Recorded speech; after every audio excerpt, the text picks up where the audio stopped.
It's as a result of when you look at their family background, you will pick some faults, you pick some lapses at some point in time in their life. The boy that is stealing or the girl that is doing a hookup, these are all indication of a default family background. All these crime rates that we are seeing in the world today, when traced very well, we will trace it to our roots, to our families. That at some point, all these kids that are written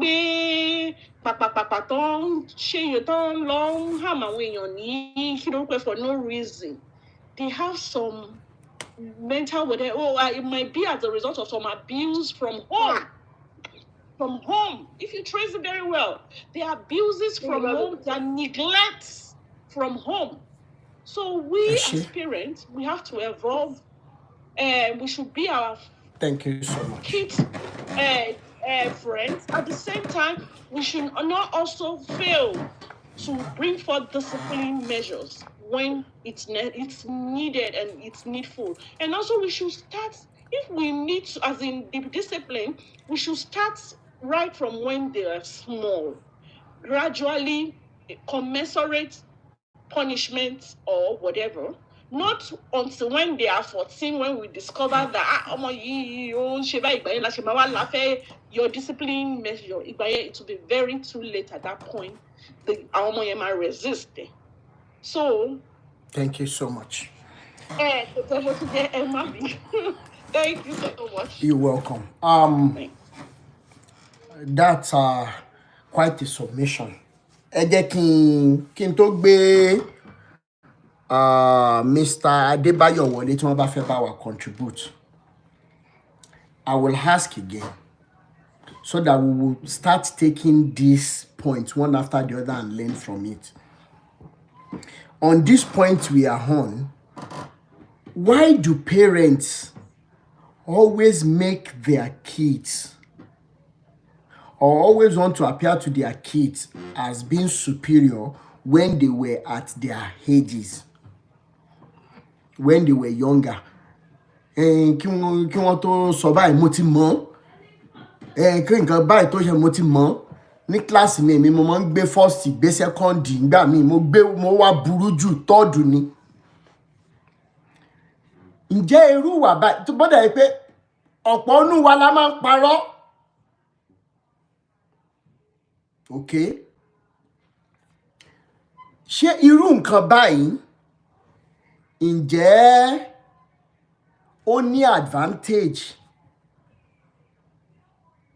àbí ó ní disadvantage? What is the impact of such impression on the psych and mental abilities of our children? Mo fẹ́ jẹ́ ká kọ́kọ́ dúró sórí ibẹ̀ yẹn náà. Brother Adebayo, ẹ bá wa on mute. Tó bá yẹ pé bóyá ẹni tí bàbá àti ìyá ti ṣe fún rí, where does it lead you as a child, as a young adult? You may want to share with us too. Mr. Adebayo Shewambe, Adebayo E. Matthew, are you there? Olami Extra, are you there? Ejo, we need parents in the house. Our families must work in this new year. Okay, about that's it. To share understand question ye. Yeah, question te bere ekale o wole. Ejo bá wa share ètò ẹ bá wa power tap ejo nítorí Elédùmarè. Ẹ bá wa share ẹ bá wa power tap. Kì í ṣe àwọn bàbá yín ní Olúwa là ń sọ lọ́wọ́ báyìí torí ẹ̀yin kò ìfẹ́ share torí àwọn bàbá yín lọ ṣùgbọ́n bí táwa at least nípa ara wa ni ẹ ṣe. Ó yá ẹgbẹ́nu sí mic sir. So sọ nípa pé ṣé kíní bóyá àwọn òbí wọ́n ṣe ń fi superiority lórí àwọn ọmọ. Tí wọ́n máa sọ fọ́mọ wípé ńgbà táwọn kéré àwọn ò rìn dè bí ọmọ yẹn, àwọn ò ya dìdìrìn bẹ́ẹ̀, àwọn ò ṣe kíní kan bẹ́ẹ̀. Ó ní negative impact lọ́pọ̀lọpọ̀. Yes. Ó impact àwọn ọmọ kékeré ní in a negative way lọ́pọ̀lọpọ̀. Ṣé jẹ́ ká yànnàná ẹ̀ báyìí. Nígbà tí èèyàn ò bá encourage wọn wípé okay you can still do this thing, you can do it. Àwọn òṣìṣẹ́ tí ó dẹ̀jẹ̀ pé àwọn òbí tiwa náà ṣe ní ayé àtijọ́ nítorí pé ní ọ̀nà tí wọ́n fi gbà train wa ó yàtọ̀ sí ọ̀nà tí wọ́n fi gbà train àwọn ọmọ sí. Bọ́dà Rótìmí mo sọ fún yín pé gbogbo wa tá a ṣe ń sọ̀rọ̀ yìí aláǹfààní láti wo tẹlifíṣàn aláǹfààní láti gbọ́ rédíò ṣùgbọ́n títorí pé oore ọ̀fẹ́ tá a ní lórí social media ọ̀pọ̀lọpọ̀ orí social media là ń gbé ó dẹ̀ ṣeé ṣe kó jẹ́ pé a máa kọ́ ẹ̀kọ́ kan àbí méjì nítorí pé èèyàn tó bá ti believe pé òun ti gbọ́n tán onítọ̀hún yẹn ló gọ̀ jù ní gbogbo lábẹ́ ọ̀run yìí. Ọ̀rọ̀ family jẹ́ nǹkan tó jẹ́ pé kò ń ṣe nǹkan téèyàn nítorí ló dàbí ẹni pé kí ajẹnifẹ́ni kéèyàn máa ṣe ìkà fún yàn kéèyàn dẹ̀ tún máa fẹ́yàn lẹ́gbẹ̀ẹ́ kejì nítorí pé kò ṣeé mú ní ọ̀ràn agídí. Tí àwọn òbí wa bá wà lóòótọ́ kò sí òbí tó wà kò sí èèyàn tó wà tí táwọn òbí ò ti sọ irú nǹkan bẹ́ẹ̀ yẹn fún rí irú òbí tèmi náà máa ń sọ bẹ́ẹ̀ fẹ́mi náà ń gbà tí mo wà ní kékeré kí ló ń kà mo dẹ̀ jẹ́ èèyàn kan tó fẹ́ràn bọ́ọ̀lù tó máa ń gbá bọ́ọ̀lù gan nígbà yẹn nígbà tí mo wà ní kékeré bàbá mi máa ní ìwọ yìí kẹ̀ kí ló fẹ́ lọ gbá kí ló ń gbá ìtọ́ àwọn èèyàn á máa wá wò ẹ̀ ní stadium wọ́n sì máa ń sọ fún mi nìyẹn tó jẹ́ pé ó máa ń kó rẹ̀wẹ̀sì bá mi ṣùgbọ́n ọjọ́ kan wá tó jẹ́ pé àwa ní géèmù kan tá a fẹ́ play ní stadium géèmù yẹn dẹ̀ wọ́n sọ nínú rédíò so gbogbo àwọn ọ̀rẹ́ bàbá mi ni wọ́n mọ̀ pé mò ń gbá bọ́ọ̀lù fún tíìmù yẹn so gbogbo ọ̀nà sọ pé ọmọ bàbá yìí máa gbá bọ́ọ̀lù lénìí ó máa gbá bọ́ọ̀lù wọ́n wá sọ́kàn bàbá mi lójú so bàbá mi náà wá ní oore ọ̀fẹ́ pé ẹ jẹ́ ká tẹ̀ lọ wò gbàkúgbà tó ń gbá náà tó lóun gbá bọ́ọ̀lù ẹ jẹ́ ká lọ wò and ọ̀rọ̀ tí mo sọ fún yín ti pẹ́ o to God be the glory ní Asero Stadium lábẹ́òkúta lọ́dún náà kò sẹ́ni tó wà níbẹ̀ tí ó pàtẹ́wọ́ fún mi ó wá jẹ́ kí bàbá mi wá ní ìfẹ́ sí eré ìdárayá púpọ̀ kó tó di kó jáde láyé wọ́n máa ra bàtà tí mo fi ń gbá bọ́ọ̀lù nígbà yẹn boot mi kò kí n bàjẹ́ kan tó rà mí fún mi so èmi náà dẹ̀ ti kọ́ ẹ̀kọ́ láti táìmù yẹn wípé kò sí àwọn ọmọ kéékèèké yìí ọ̀pọ̀lọpọ̀ àwọn nǹkan tá à ń ṣe gẹ́gẹ́ bí òbí wọn ọ̀pọ̀lọpọ̀ ló jẹ́ pé nǹkan tí wọ́n ń ṣe nísìnyí àwa la directly or indirectly impact life wọn pẹ̀lú ẹ̀. ẹ jẹ́ ká mú ní kọ̀ọ̀kan ẹ sọ̀rọ̀ nípa àwọn MC Olúọmọ lẹ́ẹ̀kan téèyàn bá ti bí ọmọ tó jẹ́ pé ọmọ alágídí láti bẹ̀rẹ̀ téèyàn dẹ̀ ti rí pé ọmọ yìí jẹ́ ọmọ alágídí ọ̀nà tí wọ́n máa fi bá gbé àti ọ̀nà tí wọ́n máa fi bá sọ̀rọ̀ ó máa yàtọ̀ sí ọmọ tó jẹ́ nítorí ọmọ yàtọ̀ sọmọ ọmọ mi ó gentle kò síbi tẹ́ ti sí tí ò gbà lọ́ntẹ̀ nǹkan tẹ́ bá sọ fún ló máa gbọ́ so ọ̀nà tí wọ́n máa fi gbà bá àwọn ọmọ yẹn sọ̀rọ̀ tí wọ́n fi ní ṣìnà nítorí pé àwọn ọmọ wa àwọn ni ẹ̀yìn ọ̀la in fact àwọn ni wọ́n máa di ìletò àwọn náà máa di ìlú àwọn náà máa di orílẹ̀-èdè náà máa di oríṣiríṣi nǹkan so tí bàbá bá wà tó yẹ pé gbogbo nǹkan táwọn ọmọ ẹ̀ bá ń ṣe kò rí nǹkan tó dáa lára ẹ̀ lórí gbogbo nǹkan táwọn ọmọ yẹn ń ṣe kò rí nǹkan tó dáa ó kàn máa wò pé minimum force tọmọ yẹn ò bá force àbí tó second tó bá délé ayé máa máa já kò ní lè open up kò ní lè bá bàbá yẹn sọ̀rọ̀ bó ṣe yẹ kó bá sọ̀rọ̀ gbogbo àwọn nǹkan míì máa wà tó yẹ pé tẹ́ bá wo ẹ wo orí àwọn ìṣẹ̀lẹ̀ tó ń ṣẹlẹ̀ lórí àwọn ẹ̀rọ amóhùnmáwòrán tá a máa ń gbọ́ nígbà míì tó jẹ́ pé ọmọ kan yìnbọn para ẹ̀ nítorí pé àwọn èèyàn kan wọ́n ní wọ́n máa gbé ìwòwò ẹ̀ jáde mímọ̀ bóyá ẹ gbọ́ program yẹn wọ́n náà máa gbé ìwòwò ẹ̀ jáde ká sọ pé bàbá ọmọ yẹn àbí ìyá ọmọ yẹn ò jìnnà sí ọmọ yẹn ni ọmọ yẹn àwọn tó máa kọ́kọ́ lọ bá àwọn òbí ẹ̀ pé ẹ wá wò ó nǹkan báyìí ló ń ṣẹlẹ̀ nǹkan báyìí ló ń ṣẹlẹ̀ àwọn èèyàn kan náà máa gbé òun jáde at least from the perspective pé àwọn lòbí ẹ̀ wọ́n máa mọ nǹkan tó lè bá sọ tó máa fi yàtọ̀ sí ọmọ yẹn lọ gbé ìbọn tó yìnbọn para ẹ̀ so ọ̀pọ̀lọpọ̀ ìgbésẹ̀ ló jẹ́ pé àwọn òbí máa ń gbé tó jẹ́ pé directly or indirectly ó máa affect àwọn ọmọ wa nípa academic ni o nípa social life wọn ni o nígbà tí a bá fún wọn ní ààyè láti lè jẹ́ kí wọ́n operate ká lè mọrú àwọn ọmọ tí wọ́n jẹ́ nítorí àkànbí wọn ni ẹ sọ mọ́rọ̀ lẹ́ẹ̀kan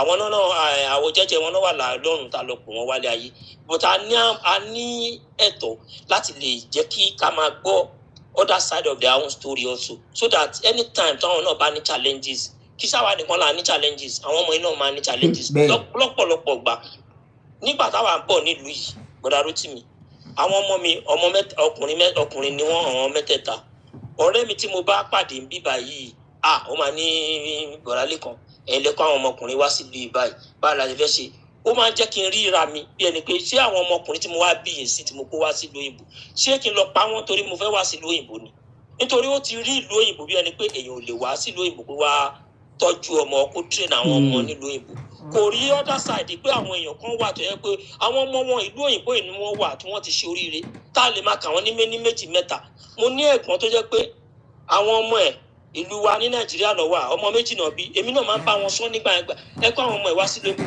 the same excuse or the same reason tí bàbá yìí tó máa ń pè mí tó máa ń sọ fún mi pé àwọn ọmọ mi ọkùnrin tí mo kó wá sílùú òyìnbó òun náà ni bọ̀dá mi yẹn máa ń sọ fún mi and adẹ̀dúpẹ́ lọ́wọ́ Olódùmarè látìgbà tí a ti wà nílùú ìlú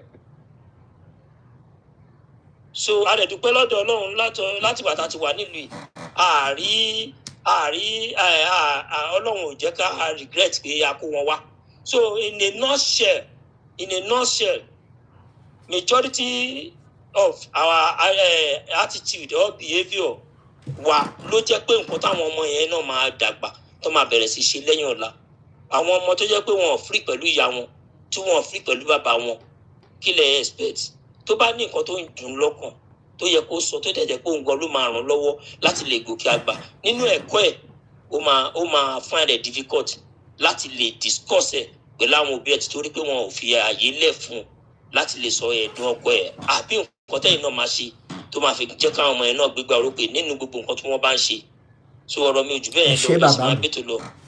Thank you so much. Kí n tó gbé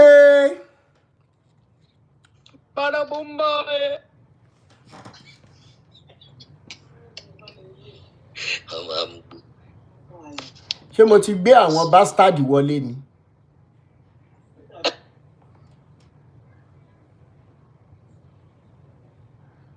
Now,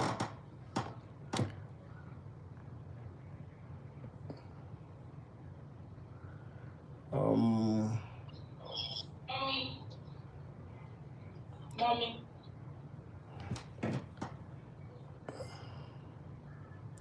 now mo fẹ́ kí n tó gbé brother Bùnmi ò sí bẹ́ẹ̀ mọ́ wọ́n ti sọ̀ kalẹ̀ okay kí n tó gbé ṣé Àtinúkẹ́ ni àbí Àtinú ẹ̀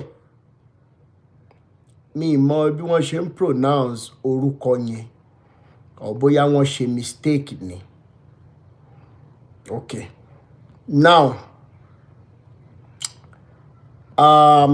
mo fẹ́ béèrè yẹn again so that I ma understand ẹ̀ dáadáa. Now kí ni díẹ̀ gangan tí àwa parents máa ń fẹ́ jẹ́ káwọn ọmọ yẹn feel wípé a superior jù wọ́n lọ ńgbà táwa náà jẹ́ ìwé? Kí ni díẹ̀ tí a ṣe rò bẹ́ẹ̀? Yìí ni díẹ̀ tá a ṣe máa ń ṣe kí dẹ̀ ní ipa tó máa ń kó lórí àwọn ọmọ yẹn.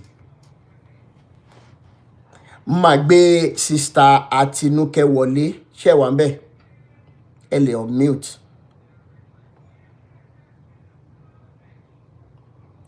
Ẹ on mute sister Àtinúkẹ́.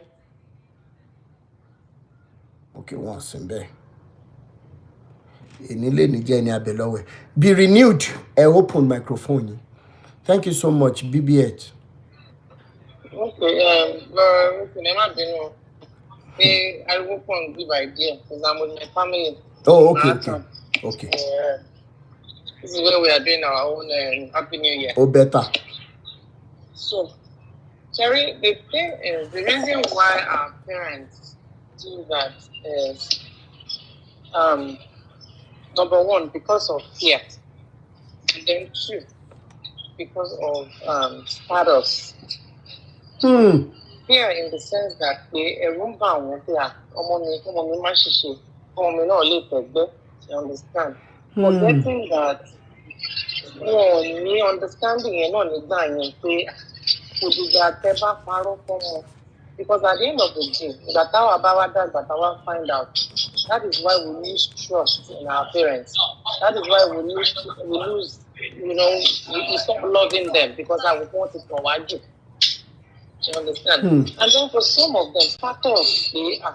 If I play Omalabaja, so Bajo Milo. If I play Omalabaja, Omotanego, Omo Milo. So if you want, no matter, just because of that. Only most of our parents demand to for them. And then for us as parents, our experience for them because I didn't really experience it for them. Because my father would tell you the way it is. That didn't mean what in color destination. Mom knew the really car we so to something like the first in the school. You understand? So you know. But I know a lot of people who might go through our own conveyance. So, but for us as parents, one thing that we should not do is not subject our more civil conveyance. No,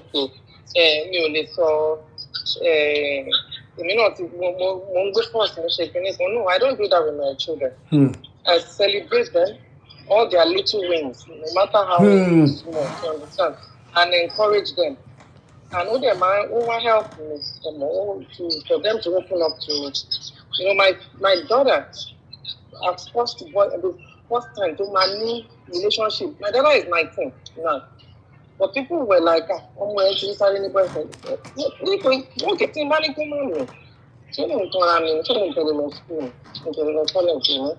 So we need to create that avenue, which I do. I create that avenue for my children to speak. Tell me what they want to, and I'm not afraid to get any answer. Because it's based on what their response that I will know what next to do. You know? So we need to go away from even though they go away from everything because some of our people are not sure are useful. You know? We also need to go away from some of them and let the parents to our children and be their friends. And I pray that God will help us. No, thank you so much. Family, parenting. Ade, share one besa.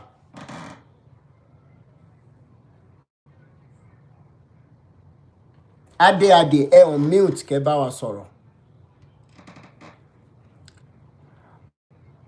Ade. Okay. Omo baby. Elle on mute. Emma Kalema akodun tuntun. Okay, to the question. So why do parents make their children or believe that they are superior to their children? When they were younger. As for me, Ben. Compared to where we were younger, yes. As for me, when it comes to the way I'm raising my children, I am intentional. I am intentional about not repeating the same things that was done to me when I was a child. I am very intentional about that. That's one, too. And I make sure that my children are my friend. Because how many of us can sit down and pour our hearts to someone that is not our friend? How many of us can sit down and say, I'm going to have a conversation about what is really going on in my life with somebody that I don't trust, with somebody that I know that will not support me emotionally? How many of us can do that? Yet, as parents, able to come to us and say, Mommy, Daddy, this is what I'm going through. So as for me, I am intentional about the way I'm raising my children. I have almost a 13-year-old and I have a 15-year-old. I live in the US. There was a time that I would tell my children, okay, study, go and study, go and do this, go and do that. My 15-year-old now, before 6, she will be out of the house by 6, high school lower. By 6, Lomaji, Omade bus stop. And it's 4 now. She's a girl. Mommy buy, daddy buy. She will just take maybe a bottle of water. Mommy, come and take a snack, come and eat. Mommy, no, I have to go. Otilo, she's gone. She will come back 2. To bá dẹ̀ ṣe dé bá tó ti gbé báàgì sílẹ̀ báyìí, tó ń jẹ bá wà, ọmọ ẹ̀ máa wọ kitchen. She will take food, ó dẹ̀ máa wọnú study yẹn lọ. Ọmọ yìí lè máa jáde láti bí abi 2 tó ti wọnú study, ó dẹ̀ máa jáde láti inú study yẹn until about 8. To bá dẹ̀ jáde, our kitchen. Mommy, because it's either her or her sister, àti àwọn siblings, all them máa ṣiṣẹ́ lé. Do I discipline them? Yes, I do. Yes, I do. But when one of the ladies were talking about, like the way we were disciplined, being eat with cables and sticks, and bí wọ́n ṣe raised me, I was raised in a terrible condition, to the point that I believe that my ìyá tó bí mi lọ́mọ hates me to the point that is the way she is until today. No remorse. But what I want us to believe is that we are not superior to these children. Like somebody was saying that I lost my train of thought. Ipe Taba were able to come and tell us something. They also are going through things. There are days some of me mother left to school. So much she left by ye. Oh my book said, what happened? Oh mommy, somebody did this, somebody did that, somebody called me this, somebody called me that. I'm a joko, I'm a sonye.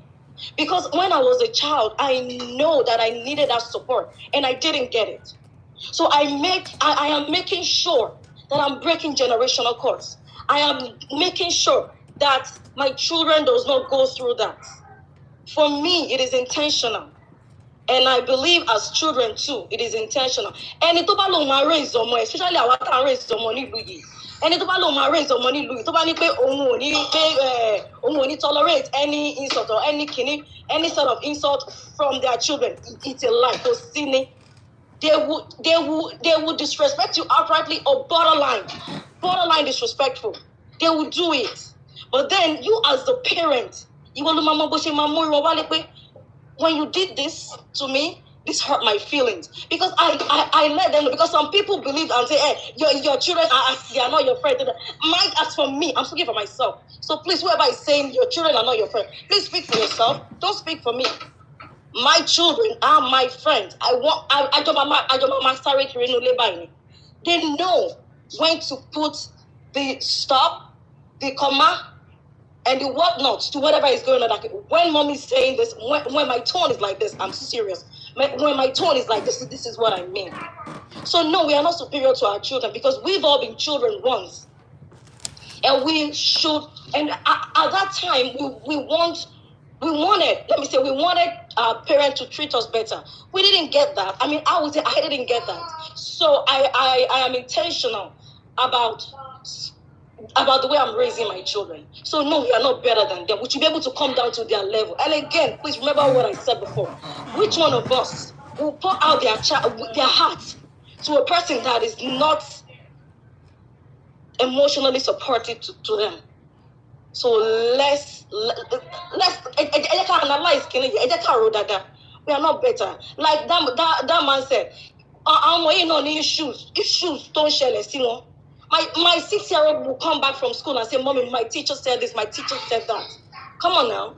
So no, we are not better. So we should be able to do better. Let's break the generational curse. Let's break it. Thank you so much. Mo fẹ́ sọ nǹkan kan bí báyìí. The way I have seen it, I will say that when parents do that, without thinking twice, some parents just say it. Ẹ jẹ́ farabalẹ̀ gbọ́ ilé ìwé ẹ̀yin ìyá àti bàbá mi tẹ́ wà nílé. Àwọn kan máa ń sọ thinking that it will establish their control, power, superiority over their children. Àwọn kan dẹ̀ máa ń sọ with the mindset that Mr. Oladipupo, mo ní some mi ní gbogbo. Ṣé ẹ understand the Yorùbá mi? Àwọn kan máa ń sọ thinking that it will enable their children to be serious with their education, irrespective of the fact that some other actions that are expected of parents are not being provided. Now, irú expression báyìí tá a bá sọ fọ́mọ Comfort 24 ẹ káàbọ̀. As it may be, ó máa ń jẹ́ kí ọmọ mi máa, psychologically pé ilé tí mo ti wá, bàbá mi o, ẹ̀fíkò ni, ìyá mi o, ẹ̀fíkò ni, okay? Now, tí irú ọmọ bẹ́ẹ̀ bá nírú psyche báyìí, tó dẹ̀ fojú síwẹ̀, ó result into positive impact fọ́mọ yẹn. Ìgbà míì wà, ibi tó burú jù sí ni mo fẹ́ sọ yìí. Ó máa ń jẹ́ kí ọmọ mi develop into, okay, brother Oladipupo. Ó máa ń jẹ́ kí ọmọ mi result into expressing unnecessary competition to the extent that ọmọ mi máa neglect the ideology of helping the mates. I am not saying in the examination hall now. Débi wípé tó bá mọ nǹkan kan, before the exam, tó rẹ̀ bá ní, ó dẹ̀ kọ́ mi níṣẹ́ mo rí pé ó pass nínú test wa. Mi mọ̀. Débi wípé manual tó bá ní dání, mo mọ àwọn ọ̀rẹ́ tó ṣe even to the university level ní o. Mo mọ̀ wọ́n dáadáa. Mi rí manual yẹn, mo ti ẹ̀ sọ́nu, mo lọ wẹ̀ láàárọ̀, mo fi sórí bed mi mẹ́ni tó wá mú. Unnecessary competition.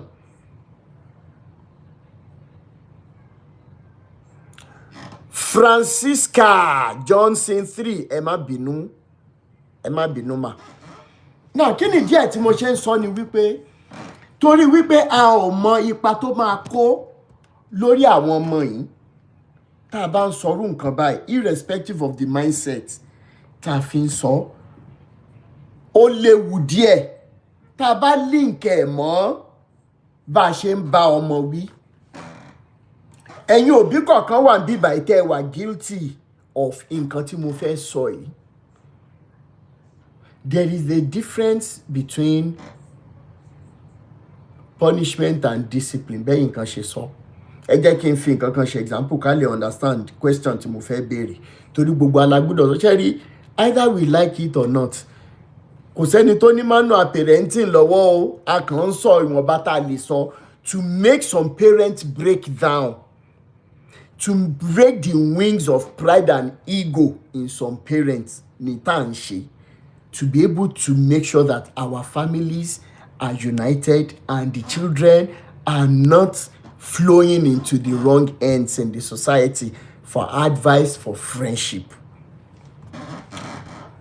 À ń wo news bóyá Siristoba, ẹ rántí pé láyé ìgbà ní NTA news lálẹ́, Tókunbọ̀ Àjàyí or Siristoba or kí lorúkọ this other man, wọ́n ṣáà few of them gbà yẹn tó epo òyìnbó ẹnu wọn báyìí èyàn ò mọ̀ fẹ́ la TV ni.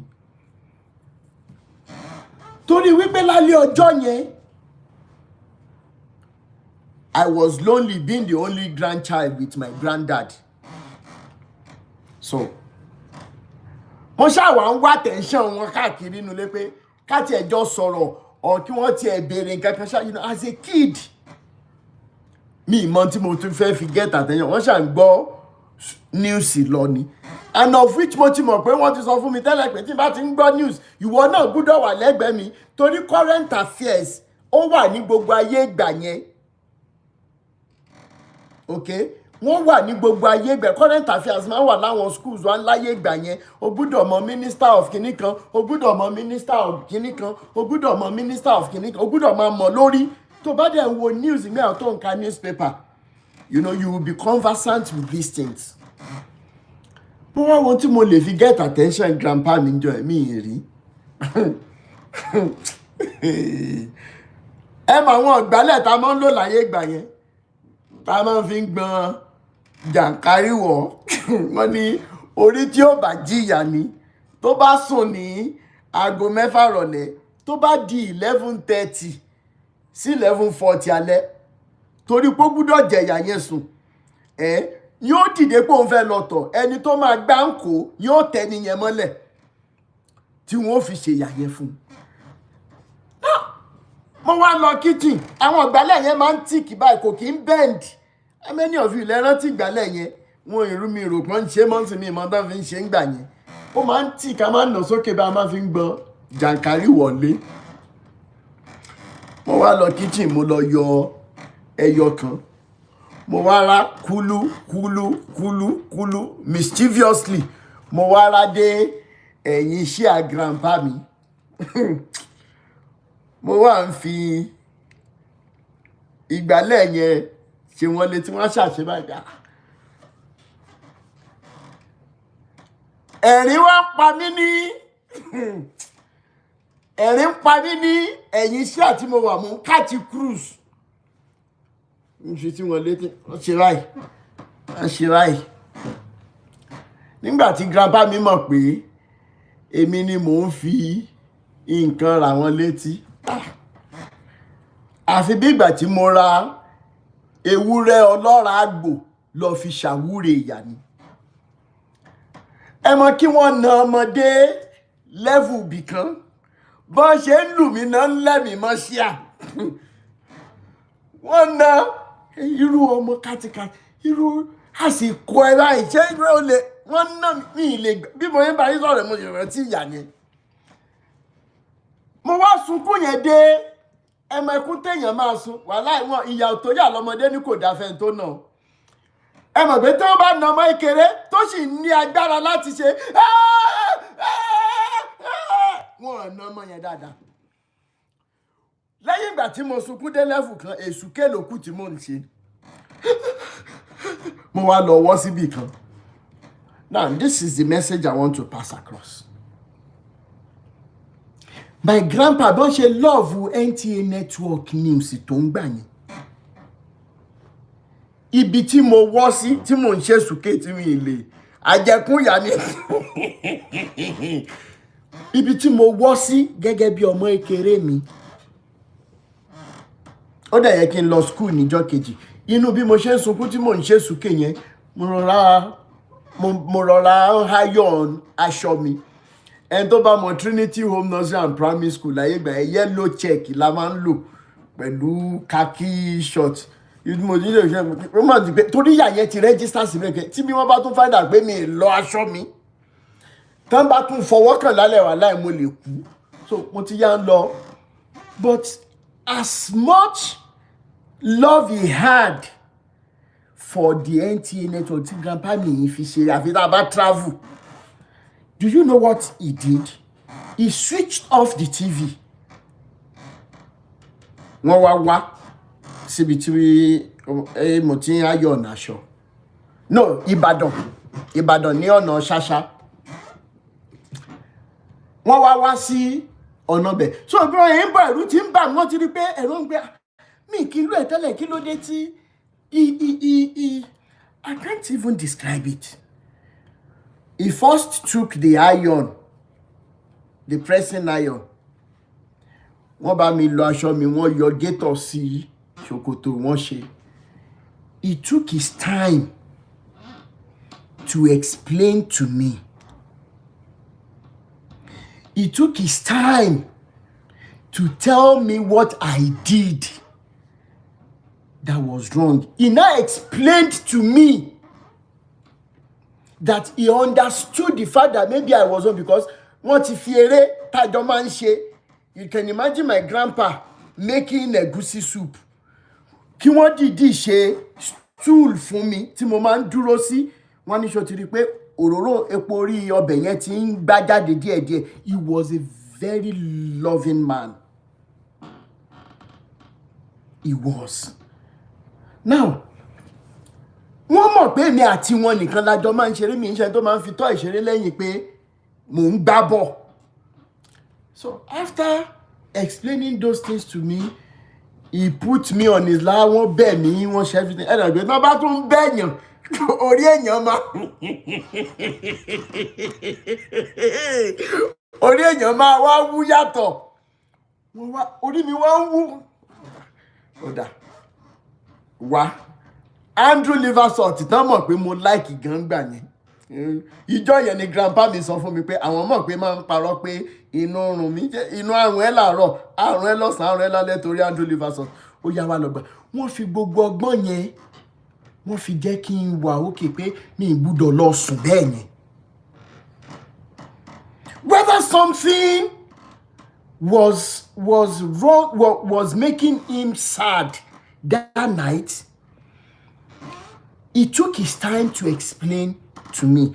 Now, ẹ̀yin òbí, economy rí bó ṣe rí. Àwọn ọmọ ẹ̀kọ́ ló fa economy tó rí báyìí. Kí ni díẹ̀ tá máa ń yọ oró in tó bá ṣẹlẹ̀ sí wa ń ta? Àwa bàbá lè yọ oró ẹ̀ lára ìyàwó. Ìgbà mí ọ̀pọ̀ gbà a máa ń yọ lára àwọn ọmọ. Débi wípé tá bá wá na àwọn ọmọ yẹn, a máa tún fi àpá gan. Àwọn yẹn mọ̀ pé torí hatred la ṣe na wọn. There is a way a parent can, let the child know that nǹkan tó ṣe yìí ò dáa. And kó tó dé level pé ọmọ ń wò wá, ó dẹ̀ ti mọ̀ tá à ń sọ. What exactly have you planted in the life of that child? Débi wípé tó bá wù ẹ́ tó bá wù ọmọ yẹn ti mọ̀ tó ń sọ. There has to be a process. It is not a day thing. Gbogbo nǹkan tí mo lẹ́ni lọ́dọ̀ grandpa mi nìyẹn.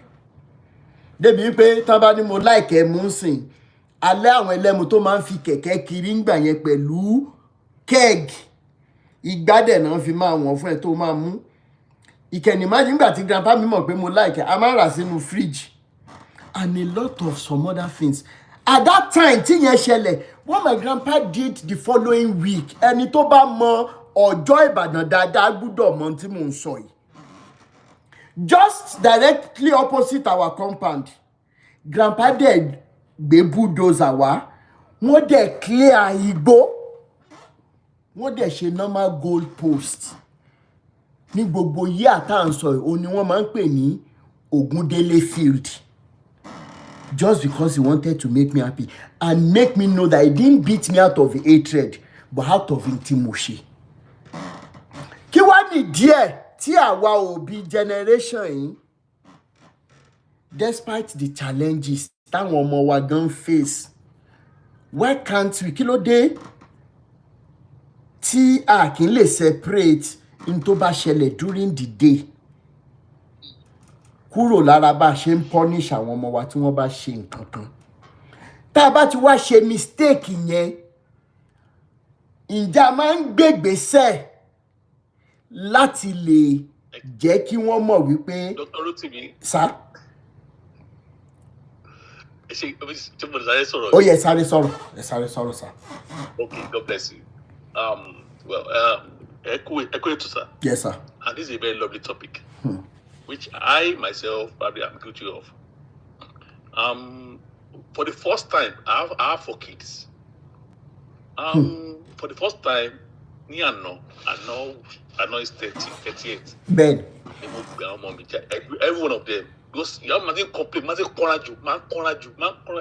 because once if you use my kere, come out to me, so and then was someone college, maybe I don't know, maybe we'll cooperate with you. Okay, everybody sit down. They were shocked. Wow. They were shocked. You haven't got to believe. Okay. Now, as a father, who am I to you? You're my father. We want to do. Okay, now we are entering because Chicago Mua. Our share my war, next, my war, on the $1. Ben. But now, this is a new year. What do you really want me to do? The Bible was telling me so bad.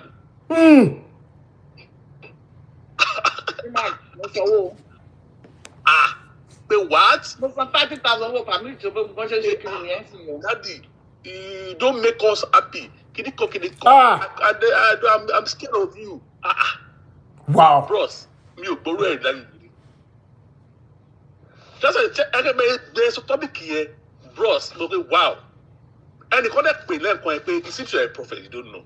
Baba, ẹ gbàgbé gbogbo all these church activities o. There are ways they say you are talking. I felt something tonight. Which mo ṣe páàkì ni. Bẹ́ẹ̀ni, ẹ sọ pé wà ń bíṣẹ́ tẹ́lẹ̀ bẹ́ẹ̀ni.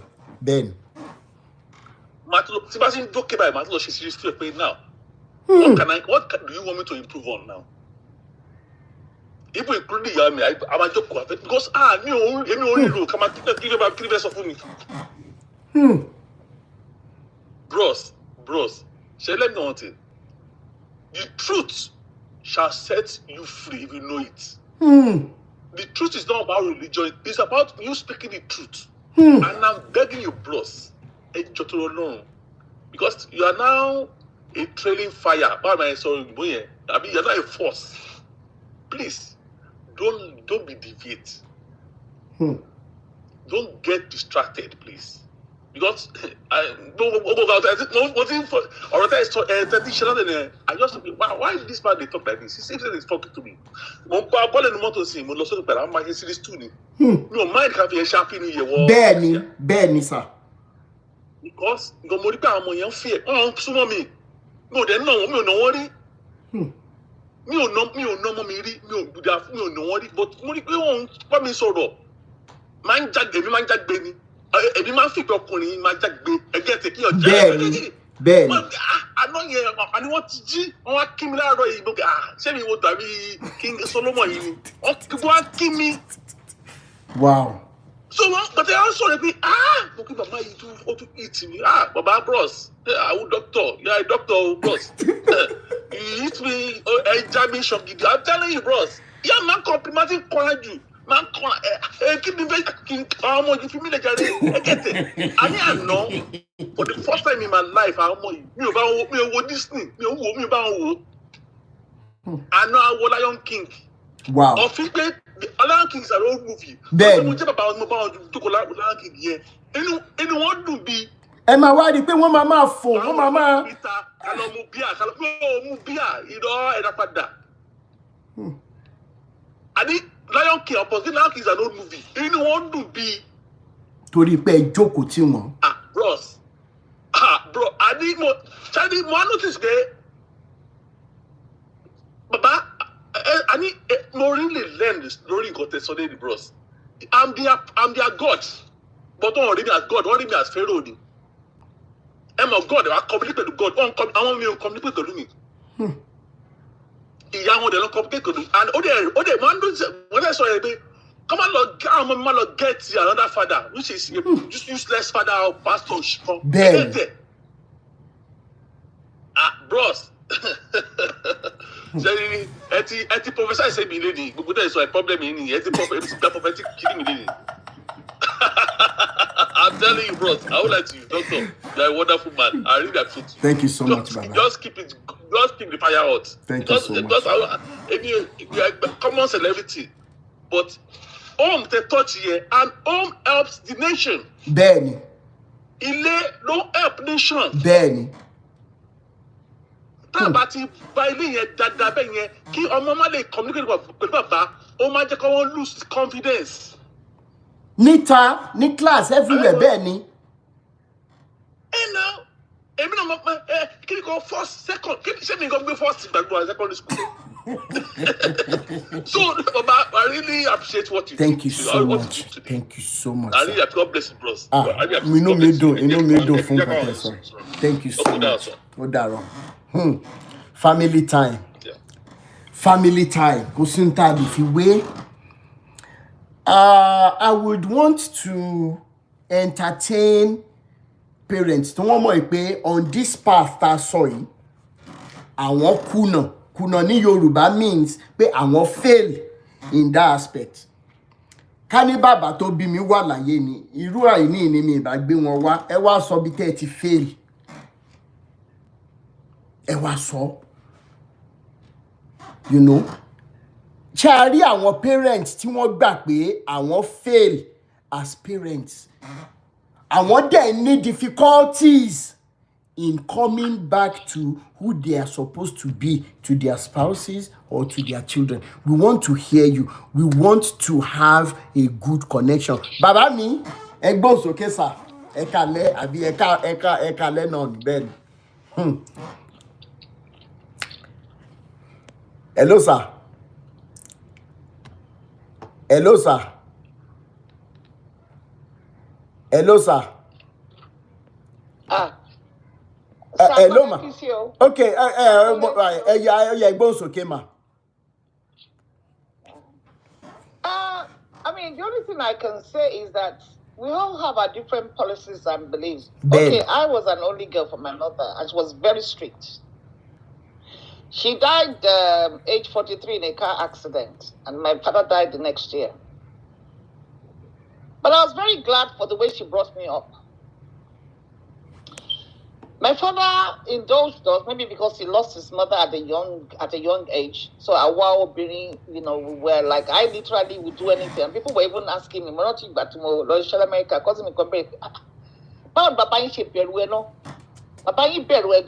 I said, what the bloody hell do you mean by that? For him, it was as long as you were educated, and there was a lot of us at home, because he loved women. So, unfortunately, we have a house big enough for all the children, and we never went outside the gate. There was a particular incident that they came to Ibadan for a wedding.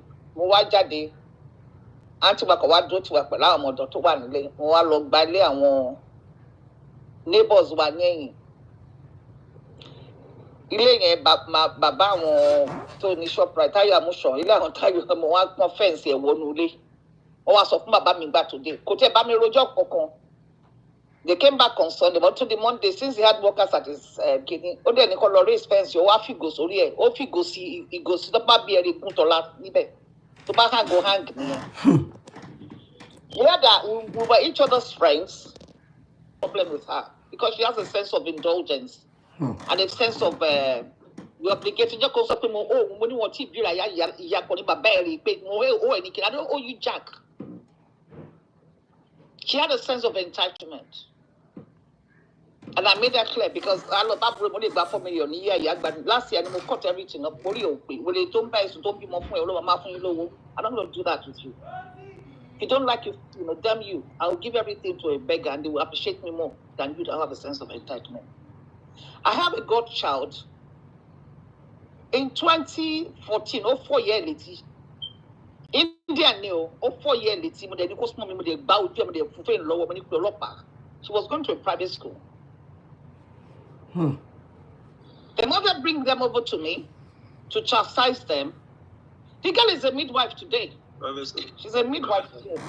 And she respects her mother. She buys old phone to my man because because she just witnessed me call the police to arrest her father for domestic violence. With the rubber bell or someone. In fact, he's going to the second one this year after 10 years. Otuma see me, Otuma in custody last July. Because, we lived in a different society when we were being brought up. There was respect. I went to a girls' school, and there was morals. I went to a girls' school. I went with one of the best schools in the country, Nigeria.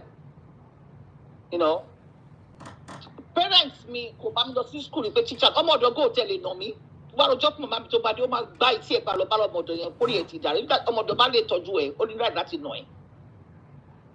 you know how parents follow their children to school for being disciplined. And the children now, at that time too, I think the most I'm not burú jù ní school ngbà yẹn bẹ́ẹ̀ àwọn SMB Timbers àbá àwọn CMS wọ́n máa bá àwọn Webuy College jà. That's the only thing we could remember. And some of them were, you know, àwọn tí wọ́n rò pé àwọn yàtọ̀ nígbà yẹn, some of them I can name them. Àbí kí tẹ forúkọ pò wọ́n láṣìírí. They didn't die. They died. They are died. They are dead now. They didn't reach a primate before they died because they had a sense of injustice. Àwọn ṣe àwọn gbáraré. Our parents wọn ò bá wọn wí. But she had bá wọn wí. Now, when you have a child, start slapping the parents. You know, I remember some years ago during Tony Blair's time, was it when somebody said to anyone, "But they are born to rule, and they will rule the people in England." Certainly, they are the grammar school boys. Oyibo mobi to mati ron me lọ sí private school to ma ní corporal punishment. Àwọn ọmọ tí wọ́n kọ́, àwọn ọmọ working class tí wọ́n máa sọ pé kẹ́ máa fọwọ́ kàn. You know, as a lawyer, I've had to intervene in social services on numerous occasions. I had a cousin that social service member ó pe boy ẹni 90s nígbà yìí ó ní tó bá kóra mọ́ mi jáde kúrò nílùú. Ó ní rọra mú jáde kúrò nílùú. Wọ́n ti wà ní custody o. Woman sọ lónìí ẹ̀yà pé mọ́ mú jáde kúrò nílùú. Pàtó mú jáde tó mú lọ sẹ́kọ̀ọ́. Ó nà tó jẹ́ pé that girl by the age of 21 when she came back to university, by 21 she was a graduate. Ó lọ ń bá àlè bàbá ẹ̀ pàdé papọ̀ lórí ìyá ẹ̀. Ó tún wá parọ́ mọ́ bàbá ẹ̀. Ó máa ń nà ọmọ ọ̀yẹ́ ní parallel kan kó máa ń nà ọmọ ẹ̀ because they will teach you all kind of nonsense in this society. And they know. I'm not saying about now when things are so bad though. Children are children. You can be your child's friend. Your child can share secrets with you based on your parenting. But then you also have to reach a point where a child has to know that this is my mother and my father. I saw a video recently of a child who speaks about bed. You told my bed better to my you cool and malose on better than Lori. Boy.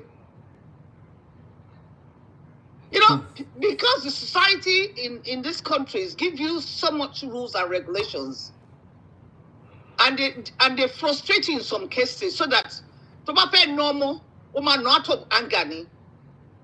In our own society, about normal, and normal, any reason that we normal, or my mama Ben. Money be by because there's so many rules gathering them. They need to have their rights as well. I'm not disputing that. But my child cannot spit on my face. I'm going to call the motive politically. In the 80s, I'm going to watch Tagolemi. I was only Jew. I was only me at go on general go on at Columbia. As to woman come out Tagolemi or what Tagolemi. They came back on my day. I'm working. Benue block was a private block. Was show a lot of joy, but my was show that here. What buy tea and obey. Olopolopa. Over Parope, okay, money pay. Over some commerce of pay. Or my wa harassing me. I want to call you the job paper. Because you know, these children, you be surprised. You know, I'm 10 years. I'm a Colosori or railway line in Liverpool Tolopa. If anybody remembers that incident in the history of this country. Okay, children will gang on you here and cause a problem. Spare the rod and spoil the child.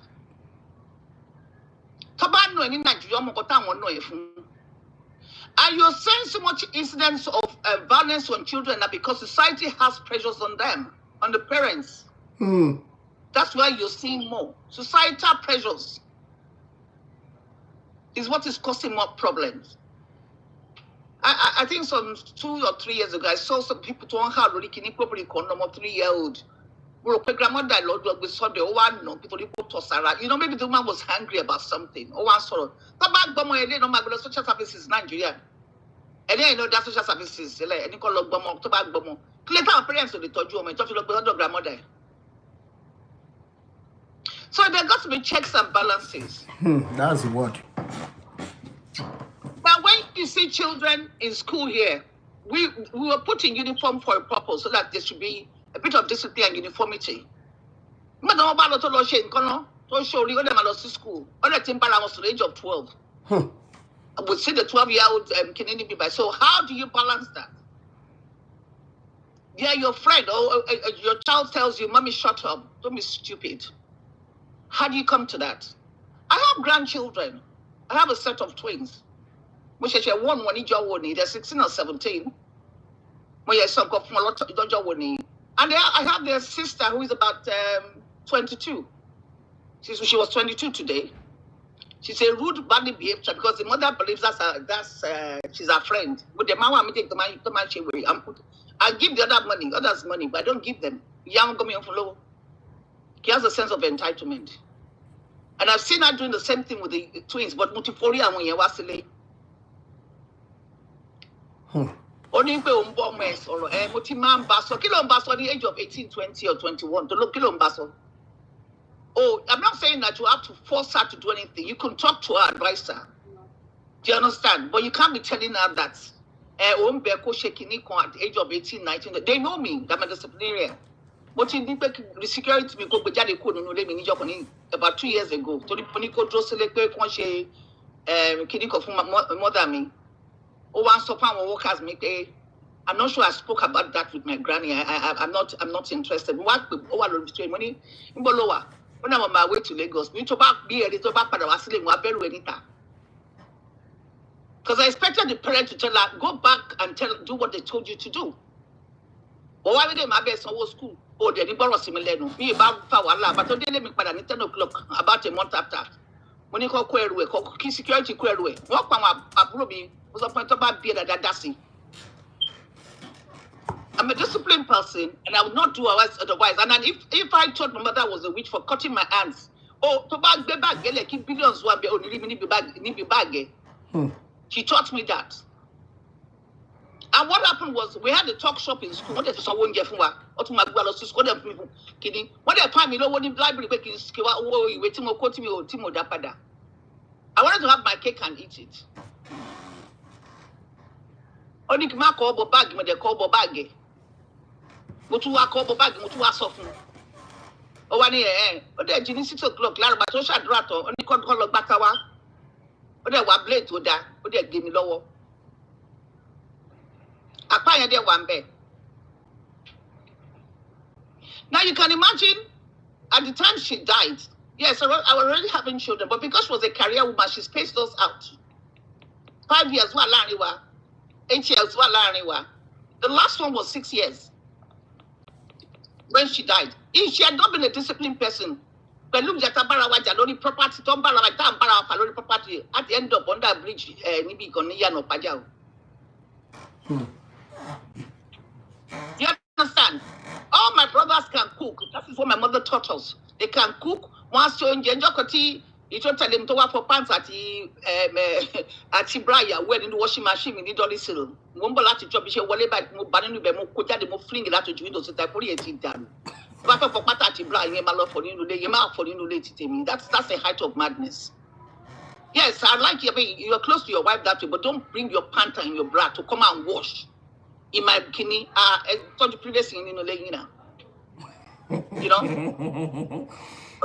You're laughing. You're laughing. You know, those are the, it's called discipline. For me, and that's why I would say that you're washing butter bad. Meaning, I mean, that's why I would say that your child, what can be your friend, you are the parent. You should be more of the parent than she being your friend or he being your friend. That's my opinion. Eshima. I don't. Yes. Thank you so much, man. You're welcome. Brother Allah, you like washing pata? Ẹ wá béèrè ntí mo bá bọ̀ nínú ká fọ pátá girlfriend. Wọ́n forí mi gbálẹ̀ last night. Oh no, you can do that in your previous now.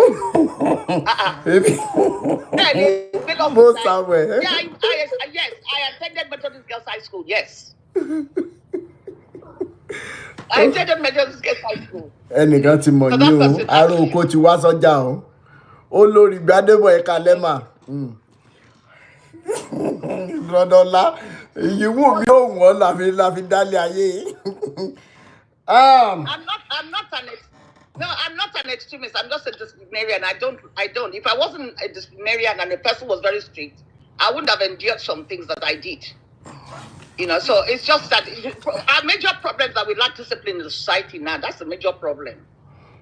That's more of the problem that we have. Bẹ́ẹ̀ni. Kì í jáde kó lẹ́nu ilé bàbá mi náà kí ló fẹ́ sẹ́ pé òun wá káàkiri títì. You can our neighbors ọmọ ń kó bá wa lọ́dọ̀ àwọn parents wa láti fi gba favour ni. Tó bá fẹ́ gba favour lọ́wọ́ àwọn parents wa ọ̀rá àwọn yìí tó jáde kúrò nínú gate lánàá. You know. Ẹ ṣe mà. Àgbẹ̀tọ̀ yìí kù ṣe wà ń bẹ̀ sà. Ẹ kàlẹ́ bàbá mi. Happy New Year. Same to you bàbá. Okay. Happy New Year fún Nàìjíríà. Bẹ́ẹ̀ni fáwọn ti Nàìjà. Tiwa ó ṣe kó bí. Ó ṣe few hours bẹ́ẹ̀ni. Báwo ni? Fine. Iṣẹ́ takuntakun. Yes sir. Gbogbo contribution yẹn wà ọlágbára. Ọlágbára bẹ́ẹ̀ni. Ọlọ́run á gbọ̀ngàn. Ṣé mo like the saying tó ní pé charity begins at home. So, I mean, Sherry, one thing they make all right. Parenting is very difficult and it's, I mean, kò sí bá ṣe lè ṣe náà. I mean, like àwọn ọmọ wa, ṣe mo, they have peer pressure, peer group. Ìyẹn lásán ipa tó ń kó láyé àwọn ọmọ kò tí nǹkan tá a ṣe because they spend more time with their friends than us. So, but another thing again, you can't give what you don't have. If a parent, right, maybe like he or she was not well brought up from, I mean, that's real background. Kí ló fẹ́ fún ọmọ yẹn? Báwo ló fẹ́ tọ́ ọmọ separate from his own or her own mother or parents? You didn't get good values or not well cultured or good morals. So, might transcend me. Just like America Tawai, Namala Kata, Onomu Yakonomu, and the to son no. Because grandmother from broken home, mama from broken home, kilofe omogongo. So, very parents pín sóríṣiríṣi. One, look at a parent from a child from a broken home. So, bringing them out. Then, a child, tó yẹ pé ohun méjì ni bàbá àti ìyá wọ́n fi ń bá ọmọ sọ̀rọ̀. Ṣé ọ̀pọ̀ ọmọ yẹn wọ́n máa ṣe ségesège? You can't get good results from that child. Then, mo gbọ́ nǹkan kan recently lẹ́nu ọ̀rẹ́ mi kan. Ó nípa àwọn ọmọ kan wà nísìnyí tó yẹ pé wọ́n láì kí pé àwọn parents káwọn òbí wọn má gbé pọ̀. Ṣé ẹ tún wo ibi táyé ń dorí kan? Àwọn ọmọ gangan ò fẹ́ jẹ́ kóbi gbé papọ̀. They were happy táwọn parents àwọn ò gbé pọ̀. Wọ́n lè máa extort owó from both ends. The worst part ni pé okay káwọn òbí yẹn gan kọ́ àwọn máa bára wọn sọ̀rọ̀. Ṣé àwọn máa gbà lọ́wọ́ bí àgbà lọ́wọ́? So báwo ni wọ́n ayé ọmọ ẹ̀ fẹ́ rí? So Sẹ́mọ̀, when I came in on this platform, here and so on, lórí issue, kẹ́rí àwọn ọmọ tá à ń bí sìn, ẹ̀rí àwọn ọmọ mi, siblings ni wọ́n, ẹ̀ máa wọ́n dà pé were they brought up from the same parents? Òbí ń tiraka lórí ọmọ pé kó come up well as a child, as a good child, like good morals, but some children they came out to be like they end up being, they were well brought up, but they didn't end up well. So it's a very critical aspect that we really need to look into. And also, in my conclusion, if on this platform, 13 Sorrows, if a young adult can come on this platform, right, I will conclude that the world is going to the right direction. They will never come here. This will not even interest them.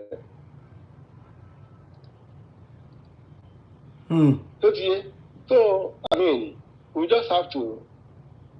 I mean, it's a prayer or share anything, but I don't know where we can direct our, like, interest on, like, what can we really, look at, and despite the fact we will put in our best for these children to come up well. And then also, I was brought up under a very strict dad. My sister is on this platform. I want to Francisca. Oh, okay. She always tell me something. Then my dad, I was the only child, I was the last born and the only male child. So my father brought me up under a strict supervision. I'm a carpenter. My dad was a carpenter. But he works in Carpenter Battle, a construction company for 40 years. My dad was a very nice man. If Baba mi tó bá sìn dé di ọkọ̀, perfect travel. One, my dad, we are 7 in numbers. My dad will never allow us to travel together in the same commuting transport. So you have an idea of what he's thinking. You have an idea of what he's thinking. Do you have an idea? Bẹ́ẹ̀ni, kí gbogbo ọmọ má lọ dànù síbí. We are unforeseen situation. We are gbogbo ọmọ kú. And my dad, ó máa ń ṣe kankan. Ibi tó lọ́ọ̀bù adé, tó bá tì í dédìí ọkọ̀, ó máa mú nọ́mbà mọ́tò. Ó máa kọ nọ́mbà yẹn sílẹ̀. Ṣé mo in those days from garage, ó máa kọ nọ́mbà yẹn sílẹ̀. To show you how, the love he has for us. Bẹ́ẹ̀ni. Then so, tí n bá tẹ̀lé wọn, he has a workshop. On the weekend, he has a workshop. Èmi bí ìnàkùnrin, wọ́n máa ń mú mi lọ sí workshop. But ojú máa ń tì mí pé, màá gbégi tẹ̀lé wọn, gbé irinṣẹ́ tẹ̀lé wọn ládùúgbò. Ọmọ bàbá káfíńtà, ṣé mọ̀? So ojú máa ń tì mí, mo máa wà àwọn girlfriend ẹ̀ wà. Wọ́n rò pé, gẹ́ yìí máa rí mi ojú wá gbé jù lọ. Bẹ́ẹ̀ lọ́jọ́ èní, ẹ̀gbọ́n lọ́jọ́ èní, l'Amẹ́ríkà, carpenters are multi-millionaires. Bẹ́ẹ̀ni. The discipline is still on me. I'm a very handy person. Kò sí nǹkan tó fẹ́ ṣe nínú ilé mi tí mi ò lè ṣe. Mi ò ní láti pèèyàn. Bẹ́ẹ̀ni. So I really took that from him and I appreciate him for that. Èmi sì gbọ́n weekend mi ni. Bẹ̀lọ́jọ́ ìdí, I'm a handy person. I even go bí tí mo ti ń ṣiṣẹ́ gan, where I work. I tell them, don't worry, I'll do this. You don't need to call someone. So must stand out, even among the staff. Normally anything, only the emergency, I'll quickly do it. But not electrical, but a minor thing.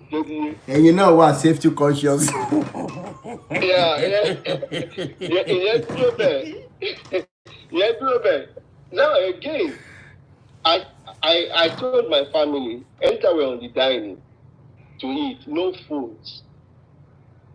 We are eating together. There's no phone. You keep your phone away. The family may not joke with television. Just like how when you started, our program says Wins Against My Soul, soap opera. Don't joke like a series as a family together. Everybody has their thing they are doing on their phone. So in my conclusion once again, on this platform, and what I saw, you will never see any child that will come, a young adult that will come. This doesn't interest them. But this is the future. This is the future. This is the grassroots. If we are going to build a nation, this is where it has to come from. Just here. I don't know if you read about Singapore. Singapore, several years ago, they were ranking third world nation. Even Brazil, they were third world nations. But one person in Singapore changed their story. They had to go through schools, orientation, change their mindset. That is what we need in Nigeria, and it has to start from here. Ben. Allow other people to talk. Thank you so much. Yeah.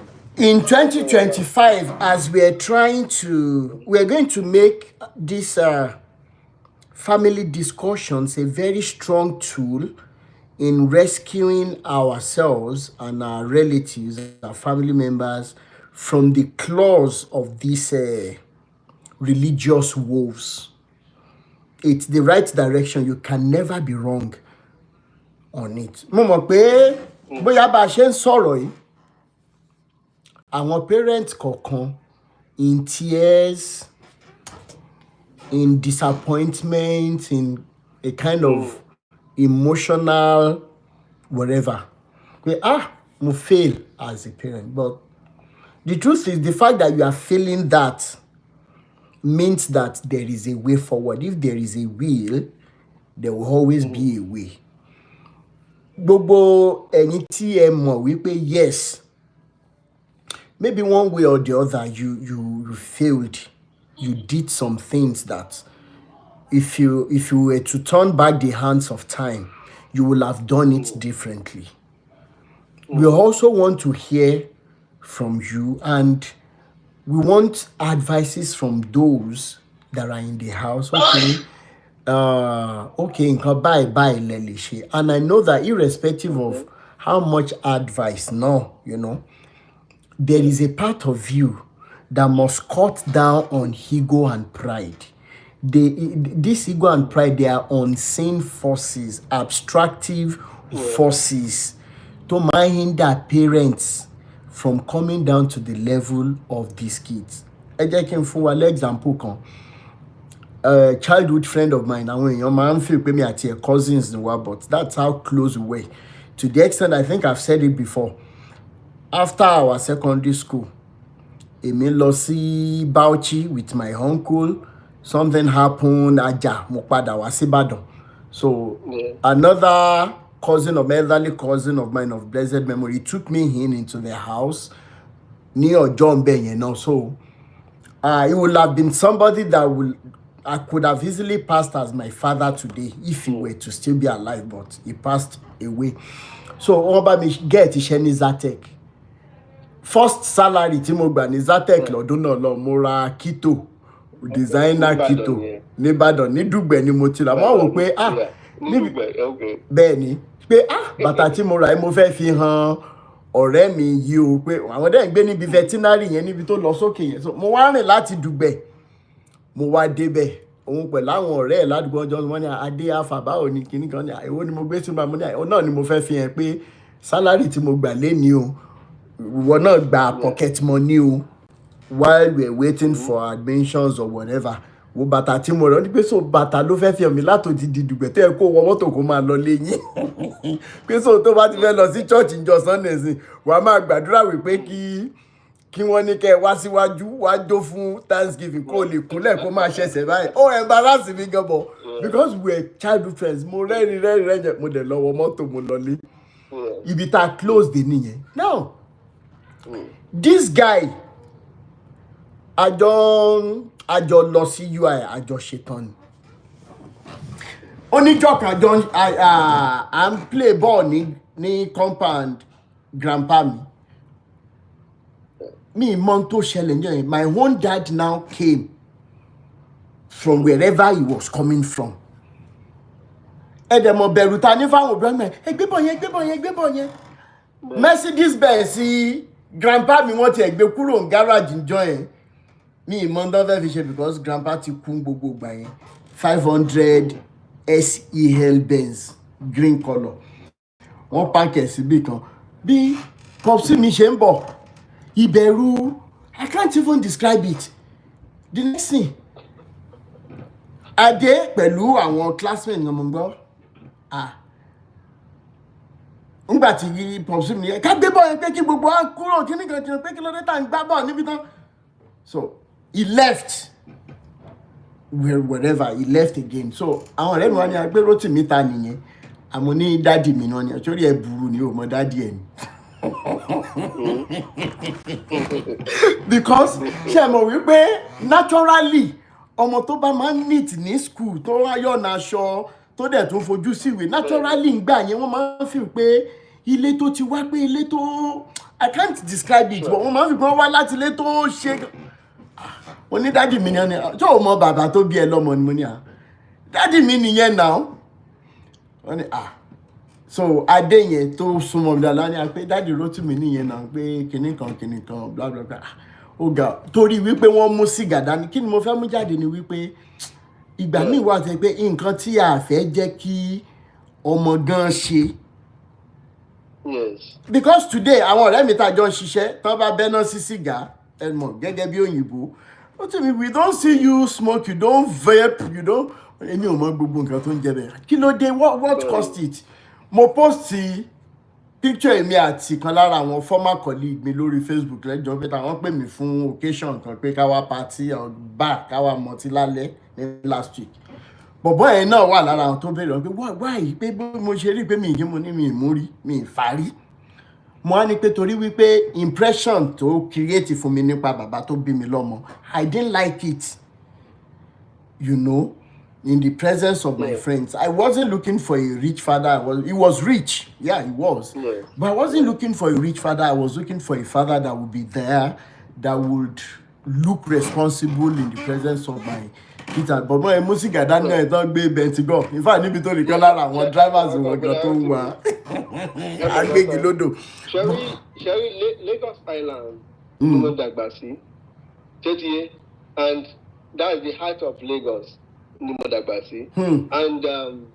three houses away from us, from where we live, I have a friend in that house. Only woman kan nílé yẹn tó ń ta igbó.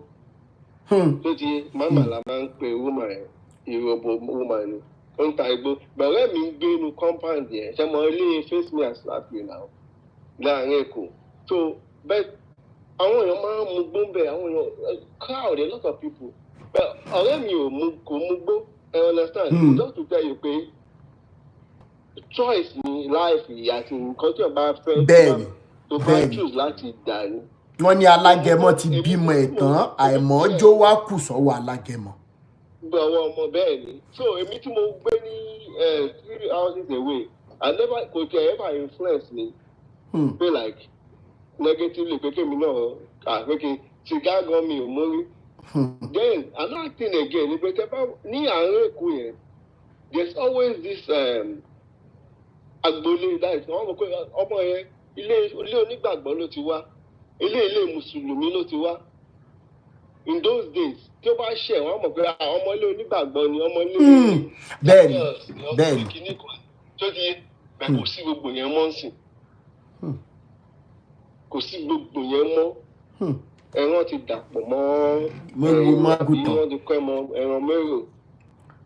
So ǹjẹ́ aláwọn òbí tí wọ́n lè admit, because I know if my own dad were to be alive he would admit àwọn fail as a father despite all the things he had to teach me. He was not available, he was not around, you know, he was never around. But Chemo, you can't say that because our man feel baby because they were brought up with iron fist. I'm not sure if they were dictators or they were like strict or okay. Okay, yeah, if we instance only client make on she birthday, like I think she was going to be 12. Like so sugar, I do printing, so when the mama she design. So I was the one doing only one for PS family, very rich. So mom wọlé ọdẹ pẹ̀lú like How are we going to go about this? More or less like event planning.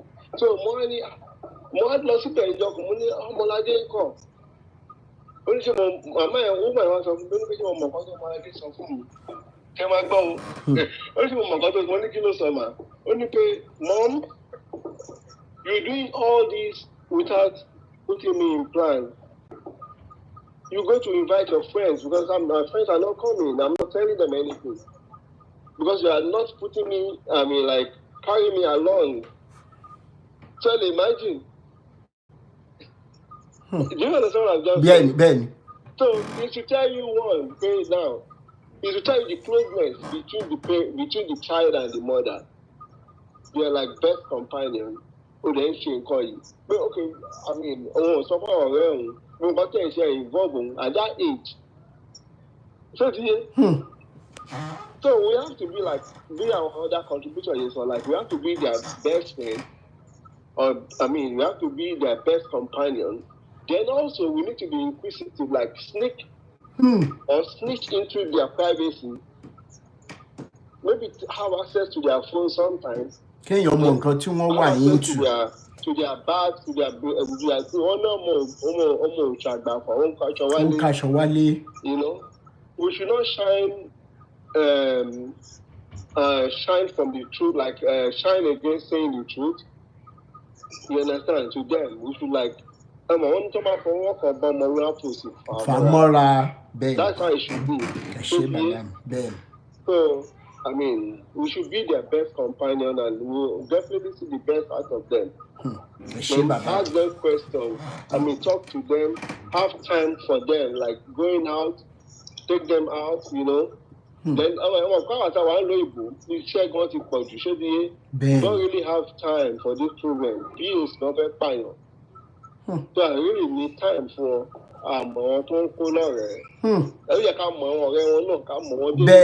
Bẹ́ẹ̀ni. Ẹ dẹ̀ mọ̀ pé nígbà yẹn ládùúgbò amọ́ra wa.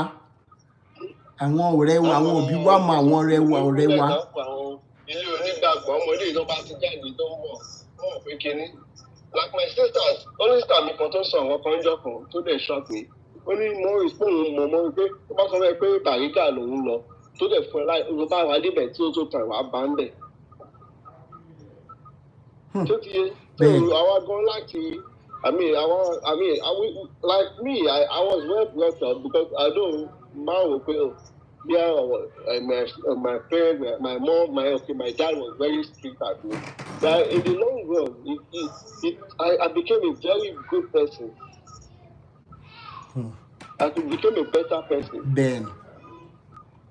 God will help us. Thank you so much. Bonage, yes, Ben. How long are we staying on this? Chelsea is still on again. Uncle Ola ò ní ó dàgbà tó pé meeting wọn drag.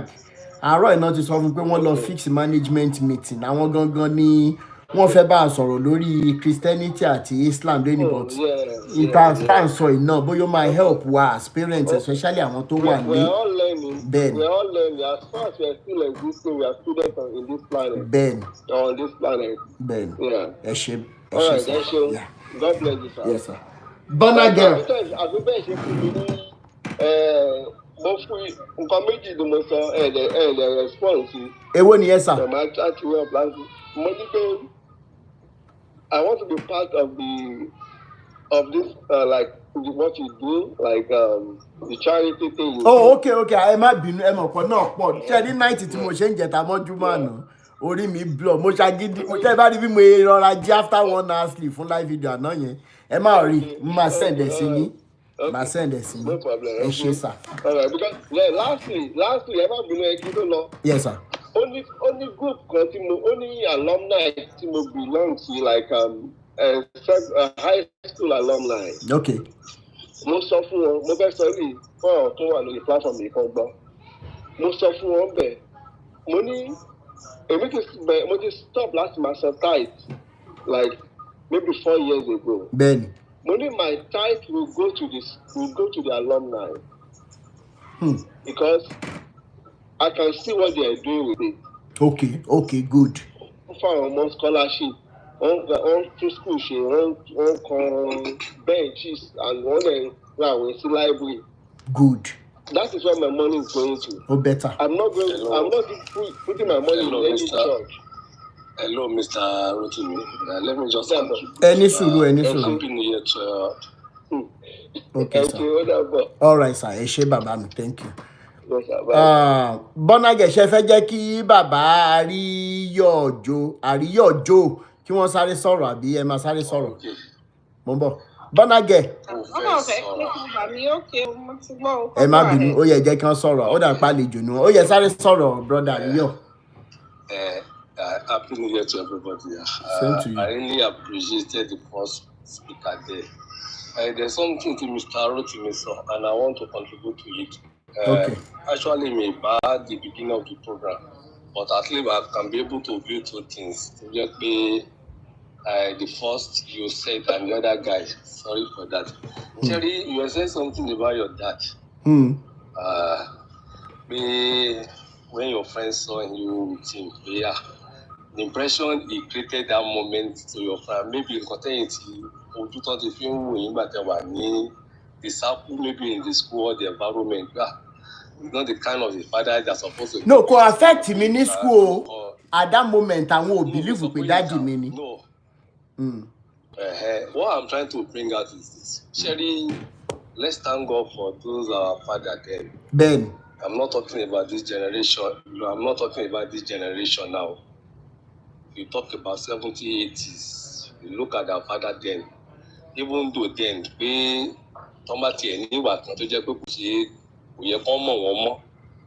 compromise the discipline on their children. I want us to look it in that. Ben. For contribute, yes, because even though Tebari Baba told Moti, tell them, this father is a drunkard. I'm talking about 80s. I'm not talking about this generation now to get everything to the opposite side. Sharing then, my dad, my dad would send me to get drink for him. So I'm talking about 82, 83 then. So you know my roti. But one day the man have caught me, maybe he left over in that bottle. Mistakenly Motiman she, but the day the man have caught me, my daddy now called me. Only the one I saw you taking. What is that one? Money or tea on your head. This is what I want you to do. Surely you just timbati my bottle. I want your joke. I thought the man is joking. No. The man sent me to go and get that. Mishilo. You wrote you would any daddy Mumba. I want 33. Okay, 33. I want 33. I want Buddha being for Odeku. 33. Ben. So, our Buddha for me, you know the level I can take. Our Buddha is in a cup, no tumbler like that. No, you ma mo díẹ̀, you know, as a ọmọ kékeré, me mo tó bíá just a little. Bẹ̀rẹ̀ sí fumble. Told my mom that she should not allow me to, because my mom should not take care of me. But the mom, I didn't get myself. That called me, will you drink? Only no, sir. Chetting half of it, will I take him? Only no, sir. Only that is the punishment of life. I said, then, somebody put him water. I started running away. Cherry, he gave me a very good example. Cherry Topa told me, don't take it. I will go in the absence of him then. I will sneak out. My mama, but he realized the bitter truth of what alcohol is all about. When Baba say cannot do that. For this generation where they can't do it. But because what they check more, she be more fair test and came on Katan test. Came in no repercussion, which is my real me. So we have such father like that. They will train you in that. By the time you get outside, when you see them doing it, you will get the result of this thing is going to be bad. So I need to Baba which that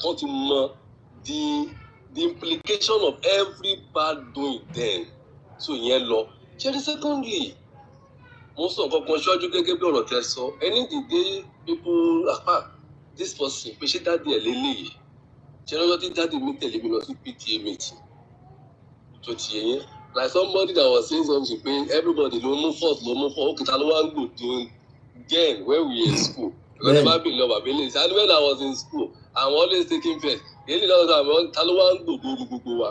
bẹ́ẹ̀ni. mi mọ̀ bí ẹ get it. ó yé mi bẹ́ẹ̀ni. every father now is a brilliant guy.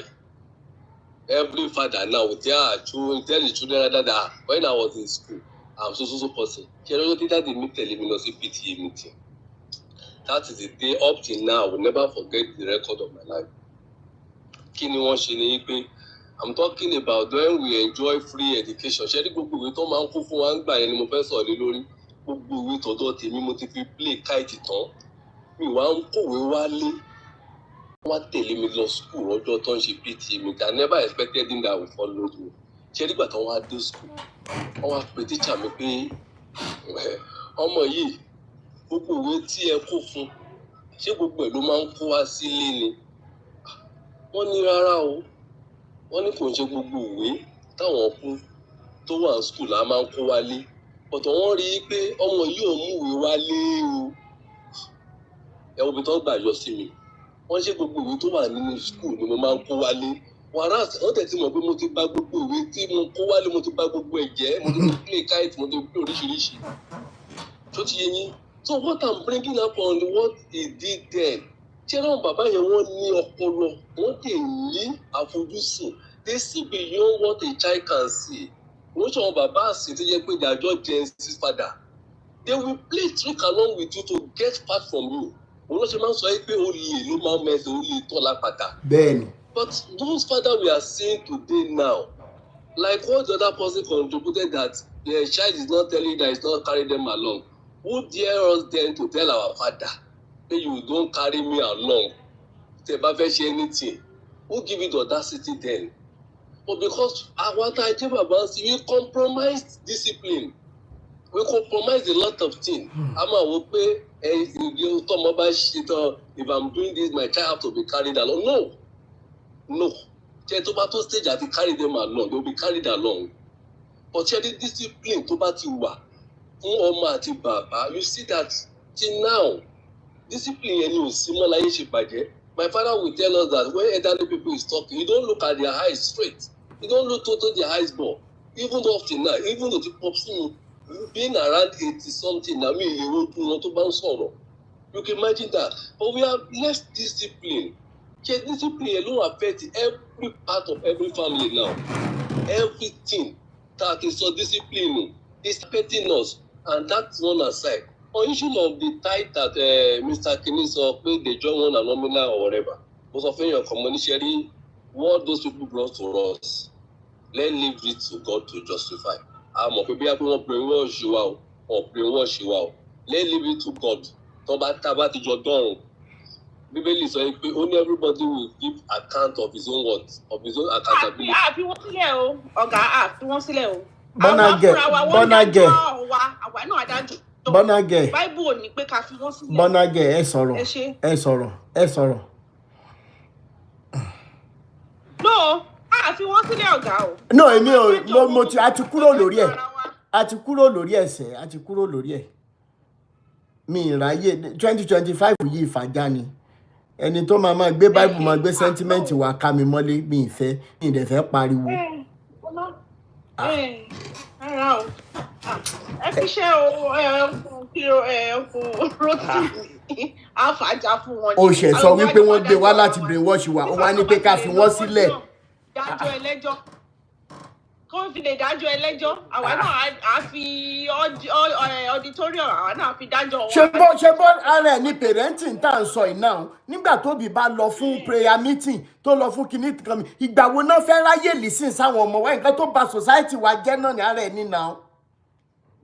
I'm serious, that's the truth. Ẹmọ tó ṣẹlẹ̀ Burna Girl àti Rotimi. Rotimi, nice to meet you. How you doing, sir? Sure, okay, sir. Àlàáfíà ni sir. Àti Burna Girl, everybody tó wà ń bẹ̀. Ṣé ní problem ta ní Africa? Yeah. lack of knowledge long power nílùú Nigeria. Bẹ́ẹ̀ni. Let's be honest with ourselves. We lack knowledge. Oh, and Bíbélì, only for my people perish for lack of knowledge.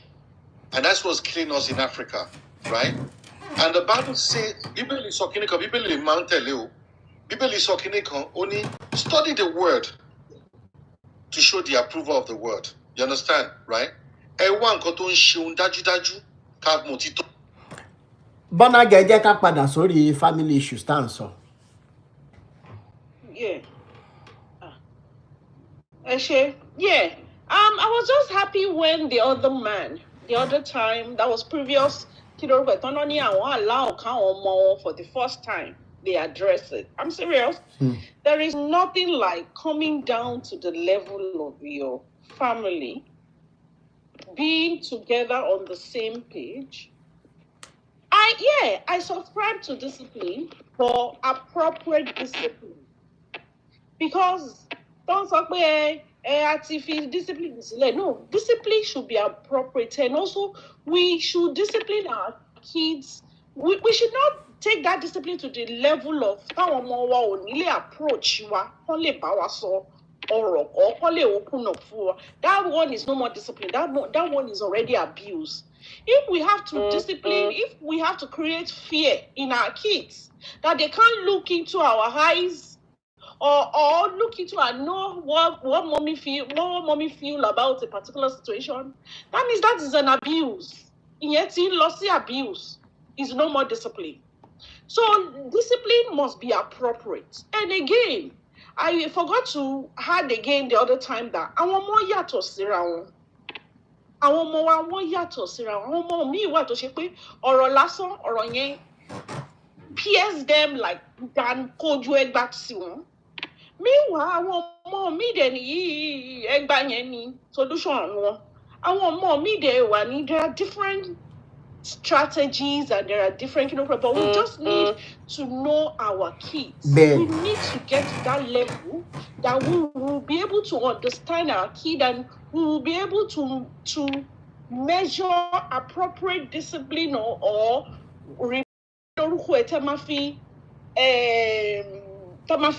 address situation with them. It's not everything. Sometimes some kids don't like you shouting on them. It affects their ego, their self-esteem. Some kids is oral. Some kids is other things. Some kids gadget so eti disorder and you discipline the daylight out of them. So we just need to get to that level of to know each of our kids and apportion appropriate discipline. And also, please, I would need to appeal to our men. The women, unfortunately, our men most of the time, bringing up of the children, they put the duty too much on the woman. It's so unfortunate. Yes, there are some wonderful, fantastic fathers there. Even they are closer to their kids more than the wife. But please, I will appeal that parenting is an enormous issue. I'm serious. Is an enormous issue. Nobody has a perfect manual. Nobody has We all are also as parents, but we are also in training too. But we should please let's build up training too. Let's build up these kids in love. And also when we need to chastise them, we should do it appropriately. Not to the level that I'm a discipline, so in condition, mommy, I'm already seeing my period, but daddy, I'm already. We should get to that level that even as a man, your girl child should be able to come up to you that daddy, I need sanitary towel. Can you get some for me? Daddy, I need this. They should be able to approach you better. It's a new era. We can't be training our Gen Z like they trained us in Kidorukwe. Yes, it shapes us to some extent, But really now, our need that strength to go through the rigor of tough disciplinary action. They don't have that kiloruko. And again, everything is online now. So no more to abuse or necessarily or kiloruko. Everything before you know it's automatic display, automatic or whoever will be looking out for you. So we should use wisdom. We will need to work. There is no doubt about that. The world, but please, out of our busy schedule, we should also take time to spend quality time. Quality time, sometimes even at our workplace, go put in a call through, be conscious that, okay, let me see your assignment. Can you snap it to me? Anytime you have challenges or you but let them know that you're always getting back to them, so that you are looking back. You are looking back to check how is home doing. Don't just believe that. Your mama cannot do it all alone. Please, we are appealing to all parents. The family is the bedrock of the society. What our society today has become is as a result of how some parents, some have trained up the kids. Somebody said, which I quite agree, what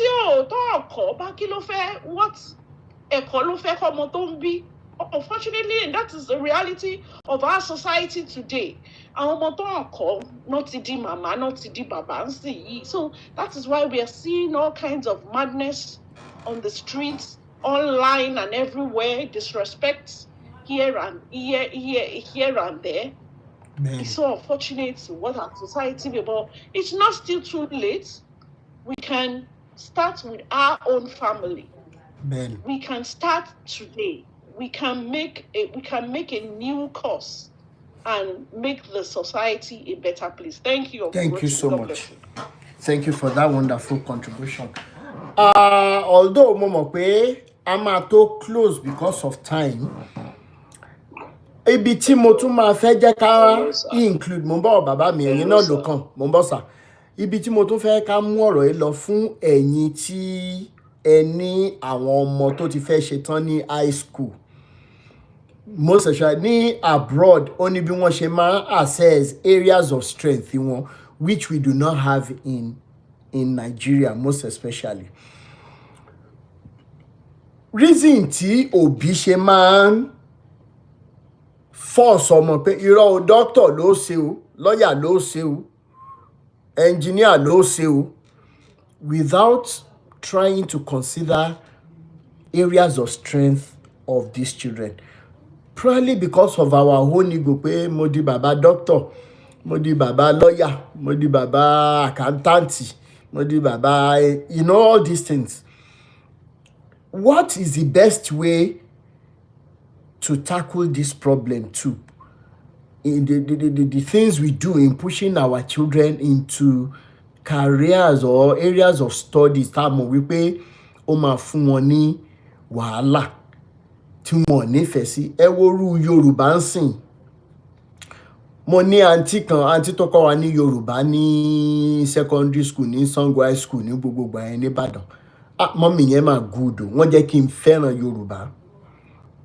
Wọ́n fẹ́ kí n fẹ́ràn Yorùbá. Tàwa tún wá ráwọn tó ní ẹwà èdè lẹ́nu. Inú yín á dẹ̀dùn pé èèyàn ń sọ èdè yín. But tá bá ní course wo ni wọ́n ń ṣe? Mo ń ṣe mechanical engineering. Bàbá, course wo ni wọ́n ń ṣe? Ń ṣe doctor ni. Course wo ni wọ́n ń ṣe? Kíni kan? Èwo ni wọ́n ń ṣe? Yorùbá ni a máa fojú tẹ́ńbẹ́lú ru ẹni bẹ́ẹ̀ torí wípé ó ti wọ́ wá láti ilé ni. Ó lójú ọmọ tó máa ṣe course kan náà tí ó rí pé òbí ti build ẹ̀ pé wọ́n lè fún ẹ ní pressure láíláí. Wọ́n lè fún ẹ pressure láíláí. Ó bá ní nǹkan báyìí dúró gidigba kó dá wọn lóhùn. Sister àbí brother Kudus Ademola, ó yẹ gbóhùn sókè. Ìjọ sà, ṣe rí ọ̀rọ̀ tí woman yẹn sọ sà wàláì mo fi títóbi Ọlọ́run bá ṣẹlẹ̀ rẹ̀ nǹkan tó ń ṣẹlẹ̀ gangan ni woman yẹn sọ. Ìyá yẹn ò ṣe mistake o ìyá yẹn wọn ò ṣe mistake rárá ó ti kéré wàláì ìṣe ló dàbí ẹni pé nígbà tí Ọlọ́run tó ń sọ̀kalẹ̀ sínú ọpọlọ wa yìí tó ń sọ̀rọ̀ bẹ́ẹ̀ ni kìnìún yẹn ṣe rí nǹkan tí woman yẹn sọ ń sìn tèmi bá kí n tó join ní life yìí òun ni mo yẹn ń sọ̀rọ̀ wàláì ọ̀rọ̀ tí mo gbọ́ lẹ́nu woman yẹn ó touch brain mi gan. Kí ni nǹkan tẹ́ ẹ gbọ́ kẹ́ jẹ́ ká mọ̀ kẹ́ lè lọ straight to the point ká lè. Ṣé rí àwọn ọ̀rọ̀ tó sọ pọ̀ ó ti àwọn ọ̀rọ̀ tó sọ pọ̀ bẹ́ẹ̀ ìṣe ló dàbí ẹni pé ọ̀rọ̀ yẹn àwọn kẹ́mọ̀yàn wípé nǹkan báyìí ló ń ṣe yàn kẹ́mọ̀yàn wípé nǹkan báyìí ló ń ṣe yàn. Ok ó yá mo ń sọ nǹkan kan fún yín sí i pé mo máa ń sọ nǹkan kan nípa churches mo yìí sọ ní last week kan ní àbí last week náà ni mo yìí sọ wípé wọ́n invite mi sí church Muslim ni mi ò ti kìnìún kan ní believe pé tí shepherd wọn bá ti ṣe tán báyìí wọ́n á lè lọ máa kúnlẹ̀ síwájú dáàdì kìnìún kan wọ́n á wò báyìí pé kí ni gbogbo rọ́bìṣì yìí pé kí ni gbogbo eléyìí tẹ́ ń ṣe. Ṣé ẹ mọ̀ pé wọ́n máa ń ṣe fáwọn àfáà náà?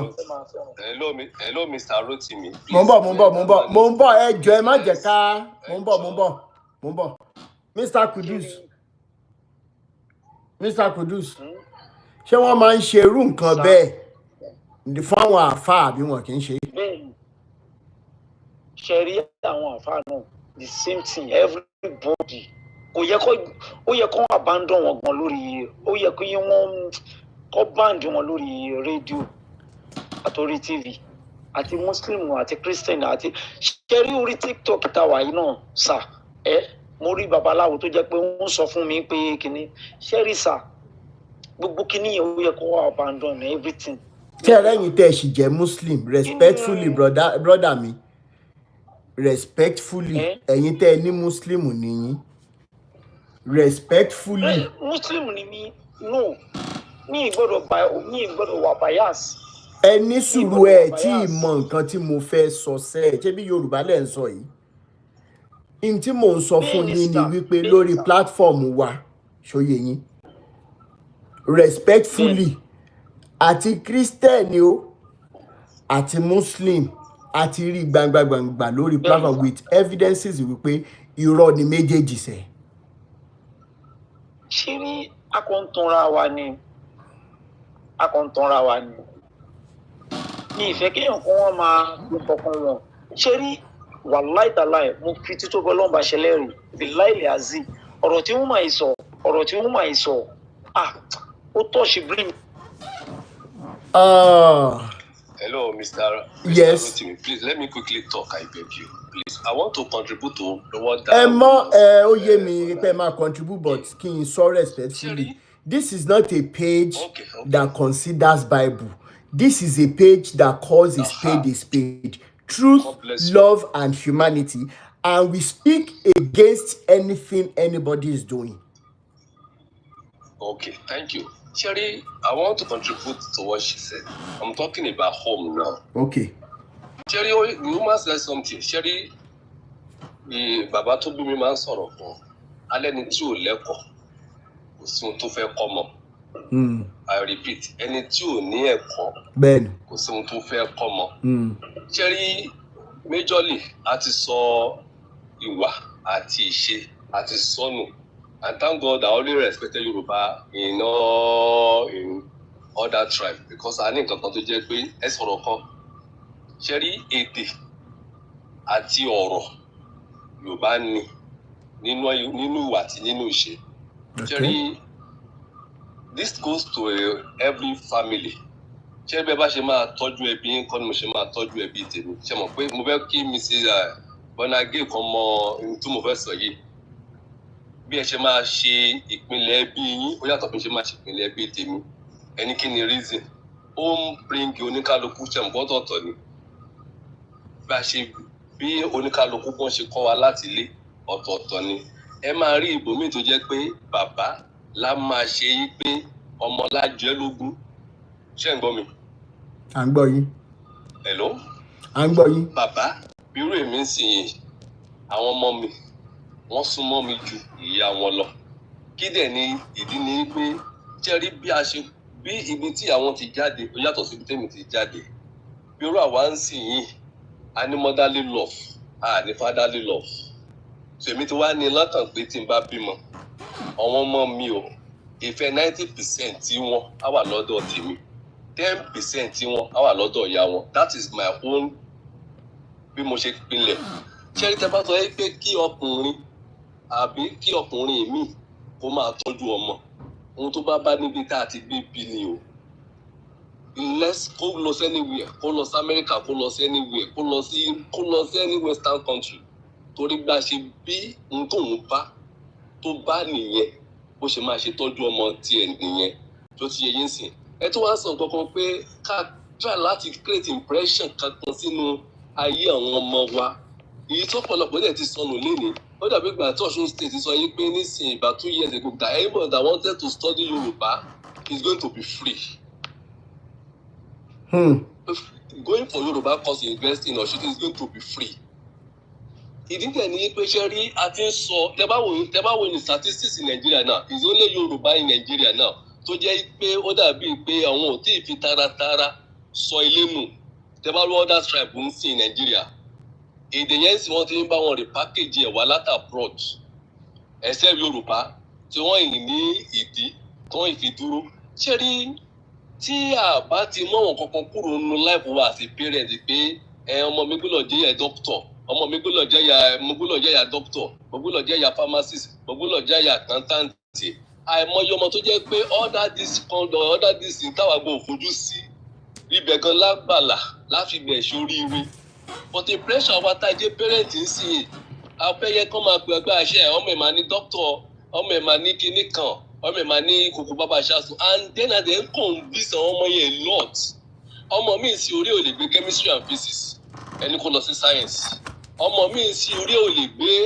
anything calculation nítorí pé ẹ fẹ́ kó ṣe doctor ẹni kó lọ máa ṣe and most of these parents tá a jọ ń sọ̀rọ̀ ní platform yìí most of us tí a lè sọ yí pé tó bá sọ pé tọmọ yẹn bá sọ pé nǹkan tó fẹ́ ṣe lélẹ̀ àbí kọ́mọ wá sọ fún yín pé mommy I want to go and study music as a parent will you support that like my boy na tó ń serve ń sìn ìgbà tó máa wọlé 400 level mo ní okay what do you want to study ó ní dájú náà I wanted to study computer science mo ní is that what you want ó ní yes mo ní why don't you go for kí lórúkọ the other one yìí màá rántí ó ní dájú ó ní this is what I want to study ó ní òun fẹ́ ṣe computer science yẹn ni mo ní is that what you want go and do it but the content mi ní the mind ní pé kó ṣe another course but glory to the name of the Lord today and he is doing fine ó ń ṣe dáadáa tó ti yẹn sìn but nǹkan tó kàn máa ń ṣe parent sí yìí torí pé ọmọ lágbájá kan ti ṣe ọmọ tàmẹ̀jù kan ti ṣe àwa náà fẹ́ kọ́ ọmọ wa ṣe orí ọmọ yẹn lè má gbé nǹkan tó ọmọ lágbájá ṣe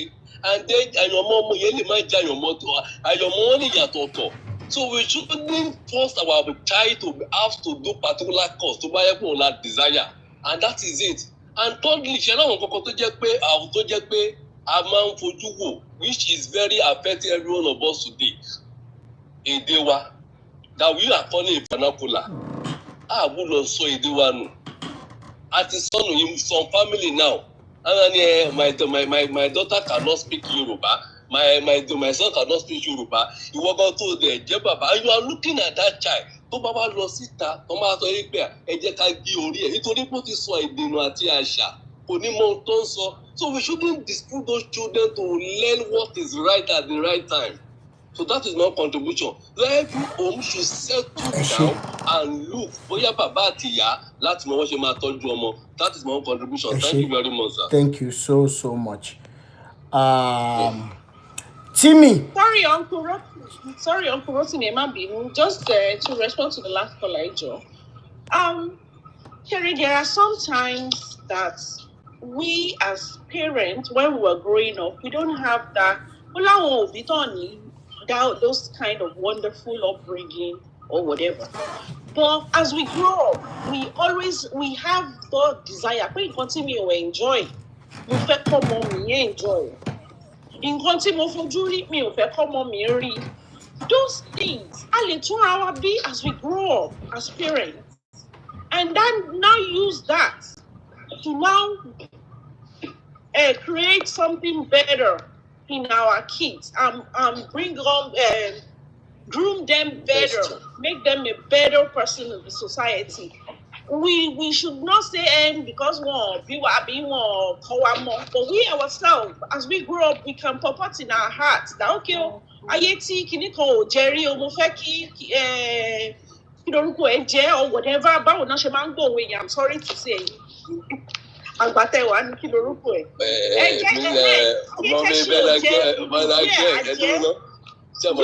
we can always rebirth ourselves. Wow. You said something. You said something. You said somebody who doesn't. Sorry, ma. Yes. Please, he said somebody who doesn't have a discipline. I don't want him to inculcate discipline. I'm sorry, ma. Okay, let me make an example. I have a cousin. Okay. Who by Kidoruko grew up in Lagos Island, and you know how life is in Lagos Island. Of course. But when most of his peers, they are not graduates, but somehow, he was determined. He's a graduate now. He's doing wonderfully well for himself today. He's an architect. But because he rebirthed himself, he brought himself out of BC, Lagos Island. You know how chaotic and how terrible it was.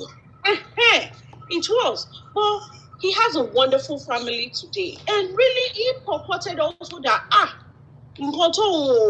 what the life he went through, he does not want our mom can go through such kind of life. So it's also about ourselves. Yes, some parents don't have that good whatever, but we ourselves, in our consciousness too, we can sit down and introspect that so we can as well too create another path for us, for our future. Who are our kids? We can create a better society. Thank you. Timmy, share one be. Sáré gbóhùn sókè. Uncle Ola to disappoint Charlie. Brother Timmy, share one be. Daddy, mo wà pẹ̀lú ṣé mo mọ nǹkan tí mo dé bá ní ẹnu yìí bọ̀ kò tiẹ̀ yé mi. Mi mọ nǹkan tí àwọn èèyàn fi mọ̀ ọ́n. Ṣé religion irọ́ ló wà ńbẹ̀? Bẹ́ẹ̀. Mo ti mú pẹ̀lú àwọn tó wà ní abroad dáadáa. Mo ti understand both Christianity and Muslim. Irọ́ ló wà ńbẹ̀. Ẹ jẹ́ ká tún ilẹ̀ wa ṣe. Mecca ẹ̀gàn ń dáwó síbẹ̀ ni. Jerusalem ẹ̀ ń dáwó síbẹ̀ ni. Àwọn yẹn ti gbọ́n before kẹ́ tó gbọ́n àwọn ti gbọ́n kó tó di pé èmi náà lajú ṣe lajú kò pẹ́ o. Kò tí ì lo mi ti lè ju 9 years nísìn tójú mi là. Mo mu feeding bottle mọ́ nínú liberation ẹ ti ń jókèlé. Bàbá mi Muslim ni wọ́n convert sí Christian. Ìgbà tán convert sí Christian, èmi sì jáàbù owó bàbá mi ó kọ́ jáàbù ó wà lára owó tá fi kọ́ jáàbù Joseph Ayọ̀délé Babalọ́lá University. Màá tún máa sọ ni. irọ́ ló wà ń bẹ̀. gbogbo ẹ̀yin tẹ́ ẹ tiẹ̀ lówó sí àwọn schools ìtàn kọ ìtàn bá tẹ̀ ní pé kẹ́ ẹ wá yọ owó yín lára àwọn school yẹn ibo lẹ́yìn máa ṣáná. lọ sí mi tiẹ̀ tí mọ̀ so ṣẹ́rí ìgbà tán sọ pé àwọn ṣe crossover lánàá mo kàn ń wo àwọn èèyàn ni èmi wọlé o mo wọnú church kan báyìí àti mo wà ní ìta church kan báyìí mo kàn ń wò wọ́n ni ṣẹ́rí ẹ mọ̀ nǹkan tí mo solution tí mo rò pé a lè ṣe ni pé ẹ jẹ́ kí àwọn industry àwọn film industry wa kàn máa create àwọn orientation kan fún àwọn ọmọ tó ṣe ń bọ̀ wá. àwọn film industry. But tẹ́ bá wá wo àwọn movie industry mi ì mọ̀ bóyá nìkan kan ti wo 7 Doors iṣẹ́ àti àṣà Yorùbá màmá wúyàn lórí o ṣùgbọ́n àwọn tó ń ṣe do they have bigger plans in mind apart from making money? torí pé èèyàn ò lè ṣerú movie bẹ́ẹ̀ yẹn kó sì máa sọ pé òun jẹ́ Muslim èèyàn ò lè ṣerú movie bẹ́ẹ̀ yẹn kó lóun ṣe Christian. irú movie yẹn ò trend irú movie yẹn ò lè trend. ẹ̀rí iṣẹ́ àti àṣẹ ẹ̀rí bó ṣe rí tì ní. irú movie yẹn ò lè trend àwọn èèyàn wọn ti brainwash wa gan o àwọn kéékèèké ṣeré ẹ jẹ́ ká jí Christianity àti Muslim tẹ́bà ti jí tẹ́bà ti gbọ́n ẹ lè gbọ́n. táàbà ti bọ́ lọ́wọ́ kínní yẹn kò sí lọ síwájú fún wa Nàìjíríà nítorí ẹ̀ la ṣe gbúdọ̀ intensify nǹkan tá à ń ṣe bẹ́ẹ̀ ni. Alágùṣí kinní kan ṣe àwọn èèyàn wọ́n ti orí wọn àwọn èèyàn ti burú gan. Ọlọ́run ṣàánú wa ni. ẹ ṣé bàbá mi. Ọlọ́run Olódùmarè ó jẹ́ ti Yorùbá. Ẹ jẹ́ káwa náà ní ilẹ̀ Ifẹ̀ tó yẹ pé àwọn òyìnbó náà máa wá káwọn náà máa pay visit. Àwọn náà máa sọ pé Jerusalem kan lélẹ̀ Mecca kan lélẹ̀ o káwọn náà máa dáwó síbẹ̀. bẹ́ẹ̀ni ẹ ṣé bàbá mi. Olùgbàlà tó máa kó oògùn ayé jà. Ẹ jẹ́ ká jí. a máa jí 2025 yìí fàájà level ni o ẹ̀yin èèyàn 20 mọ̀ nǹkan tó ṣẹlẹ̀ ni pé mò ń wo ìgbà tí mò ń kọjá ní àdúgbò mi mò ń wo picture kan tí Oyèdépò tó ti ń gbàdúrà fáwọn èèyàn àwọn èèyàn ń ṣe àmì nínú CCTV àti nínú tẹlifíṣàn ayé ti bàjẹ́ ẹ̀ ń ṣe àmì lórí tẹlifíṣàn ẹ jìnnà àwọn. it is well ní dákẹ́ bàbá mi ní dákẹ́ ara ẹ̀ náà ni tool ta tún bẹ̀rẹ̀ sí ní gbéyẹ̀wò when it comes to family ní dákẹ́ and when we are talking about families we want to start encouraging all of us.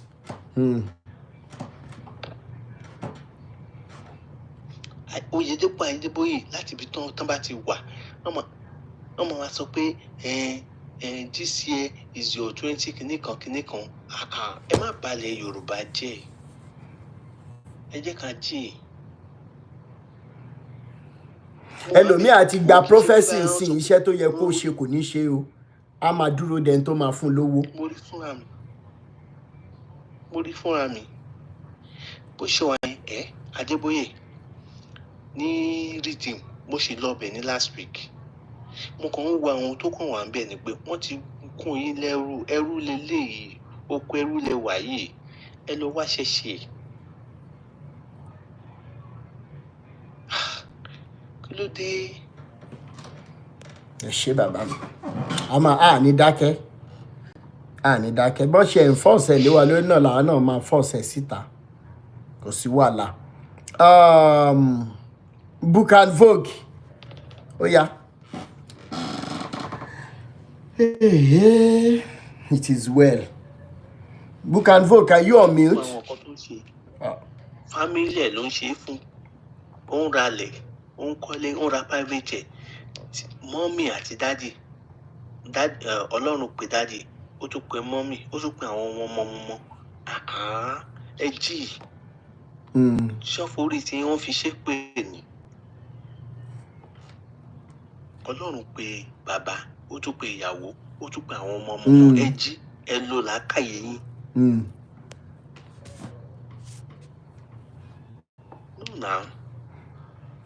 Ní dákẹ́ bàbá mi, thank you so much. Ó dà pé Big Mom ó yá ẹ sọ̀rọ̀. Ẹ káàárọ̀ gbogbo àti pẹ́ mi báyìí. Ẹ káàárọ̀. Lórí ọ̀rọ̀ family ẹ̀ lèmi fẹ́ sọ̀rọ̀. Bẹ́ẹ̀ni. Nǹkan tí mo fẹ́ sọ̀rọ̀ sí lórí ọ̀rọ̀ family ni wípé èèyàn kan sọ̀rọ̀ lẹ́ẹ̀kan nípa broken home. Wípé àwọn ọmọ kan fẹ́ wọ́n ní pé kí láwọn parents wọn máa wà together. Kò sí ọmọ tó lè gbàdúrà rẹ̀ but àwa èèyàn tá papọ̀ ká tó fi àwọn ọmọ ìsáyé gangan ó yẹ ká kọ́kọ́ work nínú ara wa. Torí tí ìyá àti bàbá bá wà, tí ọmọ bá ṣe nǹkan tí bàbá ń gbè sẹ́yìn ọmọ àbí tí ìyá ń gbè sẹ́yìn ọmọ tí ẹnu wọn ò papọ̀ láti bá ọmọ yẹn wí. Inú dídùn ṣé ẹ mọ̀ pé kò sí àwa náà tá a bá gbà tá a wà kékeré kò sí ọmọ tí ò kì í mú ìdí kan àbí ìdí kejì wá pé òun fẹ́ burú àwọn òbí ni ò ní gbà fún. Torí ẹ̀ náà ṣe máa ń sọ pé ọmọ máa ń bring wings ṣùgbọ́n tí bàbá bá tètè rí tó ní rárá ọmọ yìí nǹkan tíyà náà support ẹ̀ pé má bọ́ ọmọ mi wí o ìtòbá wí yẹn níṣojú ọmọ yẹn báwo lọmọ yẹn ṣe wá fẹ́ gbọ́ràn kò lè gbọ́ o.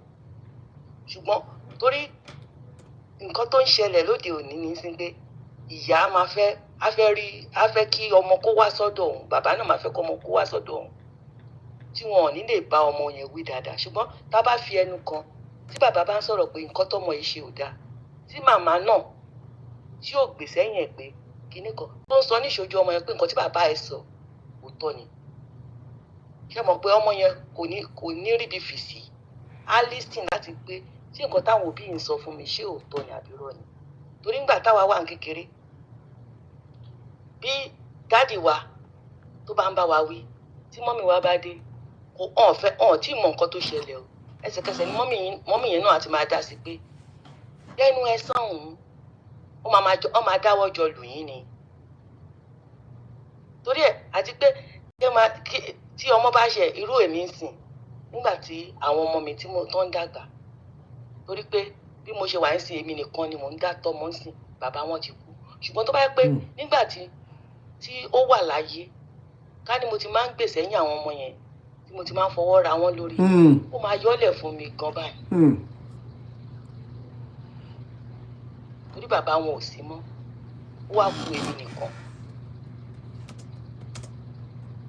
Ṣùgbọ́n nǹkan tí àwọn òbí láti kọ́kọ́ mọ̀ ni wípé kò sí nǹkan tó lè ṣẹlẹ̀ láàrin ọkọ àti ìyàwó ká má jẹ́ kí àwọn ọmọ wa àti bá wọn wí kó máa di pé bàbá àrànù màá ní kíní kan ni ó máa yọ lára ọmọ yẹn. Tó dáná ṣe máa ń sọ pé ọmọ tí ó bá jẹ́ broken home báwo ni lòun náà ló ṣe fẹ́ brought ọmọ míì tó bá bẹ̀rẹ̀ sí bímọ nígbà tí a bá fi ẹnu kan tọ́ ọmọ yẹn. Bẹ́ẹ̀ ni mà. Torí àti tọ́ ọmọ lóòótọ́ kò easy ṣùgbọ́n gbogbo nǹkan tó ń sọ pé discipline kan kú kó lọ́wọ́ kọ́kọ́ wá látàwa àwa òbí gangan bá ṣe máa ṣe pẹ̀lú àwọn ọmọ wa àti ọkọ àti ìyàwó nínú ilé. Torí ìyàwó àtọkọ tó bá ń jà nínú ilé báwo ni ọmọ yẹn gangan ló ṣe fẹ́ rí tóun náà bá jáde tóun náà bá bẹ̀rẹ̀ sí níyàwó àbí tó bá bẹ̀rẹ̀ sí lọ́kọ. Nǹkan tí mo máa ń sọ pé mo dúpẹ́ lọ́wọ́ òbí tó bí mi ni wípé mi ì rí wọn kán jàre nígbà táwa wà ní kékeré. Mo ti sọ fún bàbá mi nígbà kan pé ṣé ẹ̀yin ò ní jà bí a ṣe máa ń lọ wo ìjà lọ́dọ̀ àwọn ìyá alágbájá tó máa lura wọn tó máa jára wọn sí òwò. Bàbá mi ní àwọn ò gbàdúrà rú yẹn, àwọn ò dẹ̀ fẹ́. Ìyẹn gan tẹ̀lú máa ń wà lọ́kàn mi lágbà tèmi náà ti máa rí pé bí ò fẹ́ ṣe nǹkan tí wọ́n máa fi táwọn ọmọ mi máa fi rí mi, a máa fi máa jà.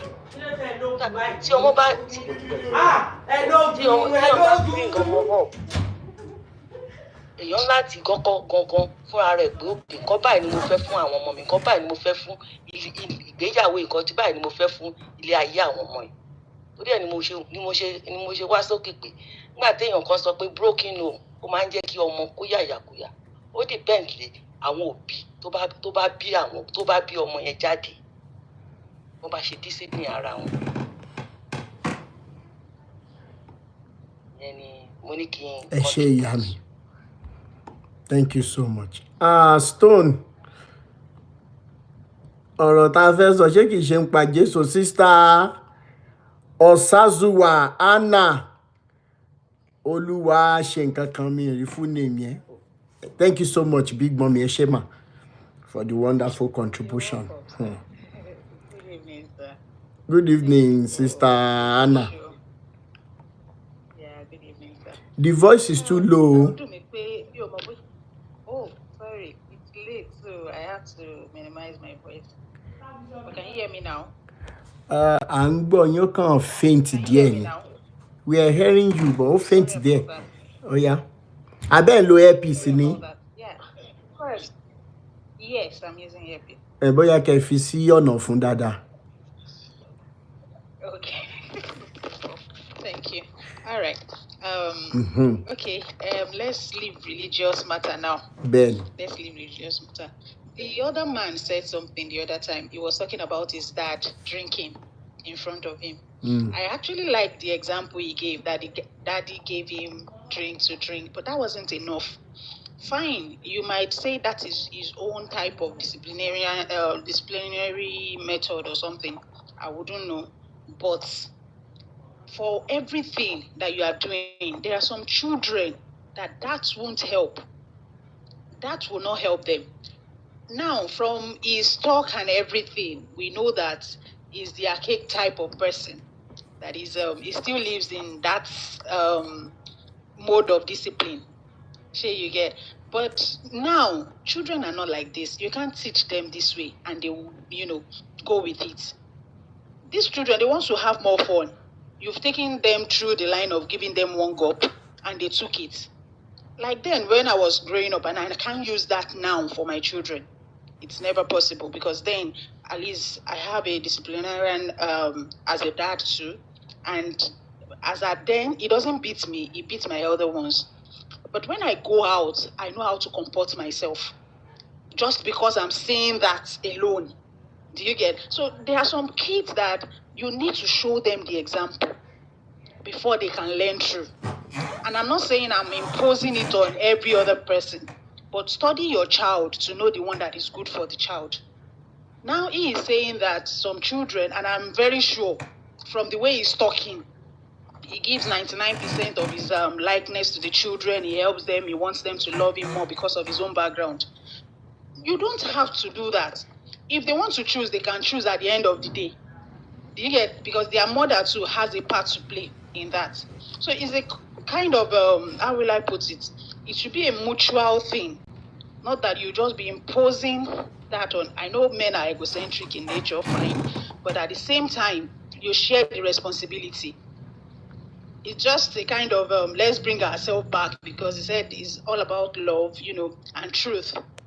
Just what I just saw from what he was saying. Because at the long run, and Ijebi, sure you get, some kids are like that you just have to bring back. Then by chance, I've been, within the children, I've been within the range, and I know how I can, check what they are doing part-time. You check what they are doing part-time to know what they want to study. When you said that thing, I was really, really impressed about it, and it doesn't have to do with their studying alone. maybe okay, this child like àwọn nǹkan tó jẹ́ bí human this thing and all like that, natures and everything, you know that okay, maybe the person should go into something that has to do with nature. Some child from their birth, like my baby now, he likes going to the sockets, doing one or two things there, and I'm like, going to where? The sockets to plug something. Oh, okay. Sorry. On this platform, when you say socket, eti wa ma àwọn tó wà nsàlẹ̀, a ṣì ń gbàdúrà pé kí Jésù gbáyé wọn là. Ó yẹ continue. I wouldn't understand that. The electricity, wall bracket and everything. It goes there, and I'm like, this kind of a child now, you have to bring him to those things that he will try to manipulate with. You should know that this child is an activity person. So you get, he needs to put his hand on something. So you encourage him to do something else. At 2.5 years, he can call my number off heart and everything. People calls me and he will pick, what's your mommy's number, and he will tell the person. I didn't even do that on my own. He just picked it up from me, maybe while saying it to people, And from there, you get what the child likes, even at that tender age. So you get, and this is not that I've not made the mistake before. I have another child that is 16 years. So you get, and talking about our mommy, sorry about your loss, and we just have to encourage ourselves, okay? My first marriage, I could not make it there because I could not deal with lies. So I had to just let it go. My baby is still there, but I don't discourage her. Anytime I see her, how is your mommy doing, and everything, call me auntie, don't worry. At the right time, you know who is right and you know who is wrong. So you get, you don't inculcate it into children. You let it be a free will for them. At every point in time that they need to know things, let them know it on their own. You don't just force it on them. So by so doing, you gather the experience and anything they want to study in the future, from there. So that by the time they will even want to choose, willingly, with your help and theirs, because if you say, okay, what do you like? Some kids, they don't know what they like. It's because their friends is going through that process that is making them to say, okay, I like this, I like that. Sure, you get. Some people, I know of. Those are the schools we went to. But we had to come back and build ourselves too. So you don't have to just let it be that my parents has taught me discipline and I have to just inculcate it into the children. No, it shouldn't be like that. While I was in school, I could not go anywhere. If I tell my parents I'm going to school, I have to be in school. If children are saying, or maybe my colleagues are saying, okay, we want to go to school too, we want to do this, we want to do that, I can't, because I don't want to lose their trust in me. So I will not be able to say, okay, I want to go there, or I want to do this, I want to do anything that could not, bring back my trust into the family. So all that and lots more, made me who I am today. Sure you get. So saying that some parents, fine, they might have succeeded in building you, but try and study your child to know who they are. Give them room to talk to you. That a parent, it doesn't mean respect that you can't look at your parents face to face to talk to them. That is not respect though, sorry to say. In fact, you can be doing eye service. You will be a bad boy out there. Thank God you said something about sockets now. And some of you are not. You sure you understand that kind of a thing? There are some parents that will not know what you are doing out there. At least we go online these days and we know that some kids, they have pen that they use as shisha or what, sorry, I might not know the name, and or that they use, they smoke like that, and smoke comes out from their nose and their mouth and everything. If you are not the wise one, you don't go out like that, you don't check all those things they are doing, you are not involved in their activity, there is no way you will be able to know. So you have to be all and doing if you are prepared to have a child. The child will give you rest of mind. So you understand that you won't have it. Fine. There are some challenges you will face while that is going on, because some child, like my child now, at times he will tell me keep quiet because I tell him keep quiet. So I will have to let him know that you don't tell keep quiet. Fine, it's fine, but you don't say it oftentimes to adults. especially people that are older than you. And I tried to tell him that even at that young age, and he's still going with it. So I won't go into religious level because I want to pray again about it, you know. But don't pray. You've been doing well. Our own knowledge. You've done well, Ben. By our own knowledge, you will be helped. And talking about religion, it's left to anybody to choose whatsoever he or she wants to choose. I heard about your complaint about is it Pastor Adeboye or something? That was the first ad I heard about you, you know, and I saw it. In fact, I was reluctant to add you. It was the next one I heard again that made me add you because my husband used to be, in fact, he's even an activist. All this kind of a thing, he likes it and he would download for me to listen and everything. You know, let everybody choose. Okay, if you say let everybody choose, wait. At the end of the day, let me land. Wait. Oh yeah, land. Emma Shaf, only the soft land. Okay. But at the end of the day, I repeat, I want to be lazy. Lọ fẹ́ jẹ́ kí everybody máa feed àwọn ní nǹkan tí wọ́n fẹ́ gbọ́. If you are lazy, that's when you go to anywhere you want to go to, maybe religious setting, and you say somebody is saying this, and at the end of the day, it is this, they are wrong, they are this, they are that. Go and read yourself. Today now, I didn't go for watch night. Nobody will hold me to it. Do you understand? And from the look of things, you will know that I'm a religious type of person. But at the same time, I know my onion. I know where I stand. Do you understand? But will everybody be like you? You need not. That is what I'm saying.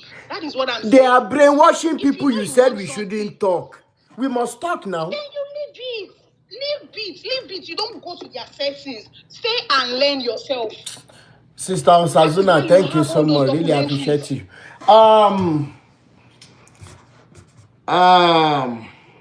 I know that we will still be meeting with 1 or 2% of sentiments when it comes to whatever we're doing. But as far as this tool is concerned, Eje Kamura, we're going to be talking more about families. We're going to be bringing topics that will be helping parents. Reason being that it's going to be the best way to actually rescue our children that are being prepped to become servants to their own children. It's never going to happen on our watch. When you say that àwọn Yorùbá bọ̀ wọ́n ní kílẹ̀ tó pa òṣìkà ohun rere ti máa bàjẹ́. Irú àwọn nǹkan tá à ń sọ lélẹ̀. Somebody like Brother Ariyo Joe lẹ́ẹ̀kan, wọ́n ní leave them. Sister Anna, leave them. Even though she has accepted that, or both of them must have accepted that, yes, they are doing bad things, but fi wọ́n sílẹ̀. And this lies that leave them to God to judge, and touch not my anointed and do my prophet no harm. Okay, I can go ahead and show you in the Bible where Bible says that you must speak for those tí wọ́n ti sọ dolórí burúkú, tí wọ́n ti sọ dodi tí wọ́n lè sọ̀rọ̀. Okay, that is even long thing. I can bring it from the Bible now, from that chapter 31, Proverbs chapter 31.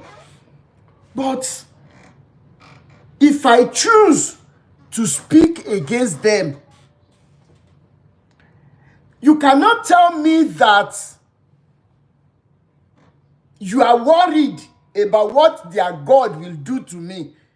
No, that is not what you people are worried about. You are worried because of the insults that such people command on daily basis. You are worried about the shame that is coming upon them. If the percentage of people that started the same time I started was maybe 2%, look all around you. Another guy did a video that way you send the guy kiri látàná tó fọ́gi mọ́ Bàbá Adébóyè lórí níbi tí Bàbá Adébóyè ti ń sọ ara àwọn ìsọkúsọ tán máa ń sọ. Ẹ wo nǹkan tí wọ́n sọra wọn dà. And when you say don't talk to them anyhow, you have to respect them. You elders náà lẹ tún wá lẹ sọ wípé ẹni tó bá ti so àgbàdo mọ́dì ó ti da lámúṣeré adìẹ. Ìjọ táwọn bàbá yìí ti jẹ́ ká rí wípé ayé ẹni tí ìbá bàjẹ́ kó bàjẹ́. They are all about themselves alone. Ìjọ táwọn Bàbá Adébóyè, Oyèdépò, Kúmúyì, Olúkọ̀yà and all the other pastors tí wọ́n ti initiate. Ìjọ tí wọ́n ti sọ gbangba in action that speaks louder than voice. Wípé ayé àwọn ọmọ yín ìbá bàjẹ́ káyé àwọn tọmọ tí wọ́n ṣáà ti dání. Ìjọ tí wọ́n ti sọ wípé either the name of Jesus is real or not is one question. But the fact that wọ́n wá kọ́ nínú story yẹn pé Jésù yẹn gan kúkú oró. Jésù yẹn kú lórí igi àgbélébù fún wọn. Ikú yẹn lẹ́yìn sọ di ń tẹ́ fi ń gun private jet at the expense of those that cannot feed. Ìjọ yẹn náà ti so àgbàdo mọ́dì. So even today, if I have people that can buy because of this Bible, then your buying would have been a waste when you cannot call a spade a spade. You say leave them. It irritates me to the gods. How? You just finished telling us the story about how you are taking care of your children. Do you know the level of people that have been brainwashed, that even their families? We were here how many times? Tí èèyàn ti sọ nǹkan tí tó break marriage ẹ lórí indoctrination, power of indoctrination. And Elédùmarè nìkan ló mọ̀ díẹ̀ tá ṣe gba direction family lẹ́ni. And look at what we have learned. We look at the few things we have said today. What about young adults that are going into universities, polytechnics, colleges of education, NCE? Right? Àwọn òbí máa fi wọ́n sílẹ̀ lọ as they are going. Is it possible for those parents to let them know that, come, mi ìran yín lọ sí campus fellowship? I would rather you take on truth, love, and humanity than going to be enslaved in any fellowship. How many campus fellowships la nílé ní tán pé àwọn ní papa mama? Ìyẹn náà máa wá ṣe bí olòṣì bí ẹran aṣẹ́wó bí àwọn bàbá wọn tó dá business centers sílẹ̀. No, we cannot keep quiet against these things. We cannot. It is not possible. Whatever we are doing, if it is not okay by you, like we said, it is never by the crowd. It is never by population, this fight. And so many of you remember this cartoon, Famulan. Said a man can be a difference between defeat and victory. So why do we need crowd? And like I've said, like most of my just the type. The children they are raising, the people they are raising will be far worse than they themselves if we don't cut their wings now.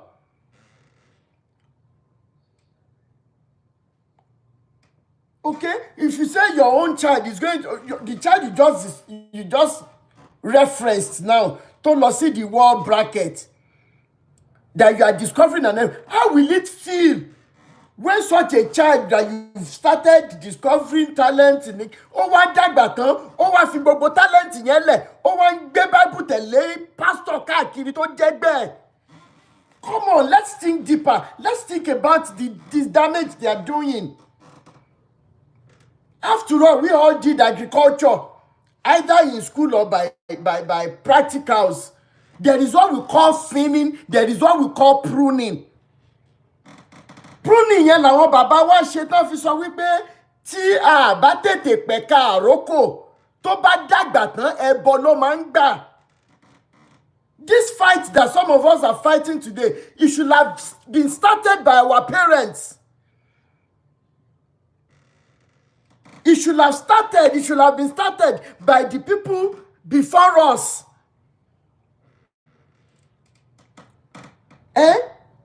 It should have been started.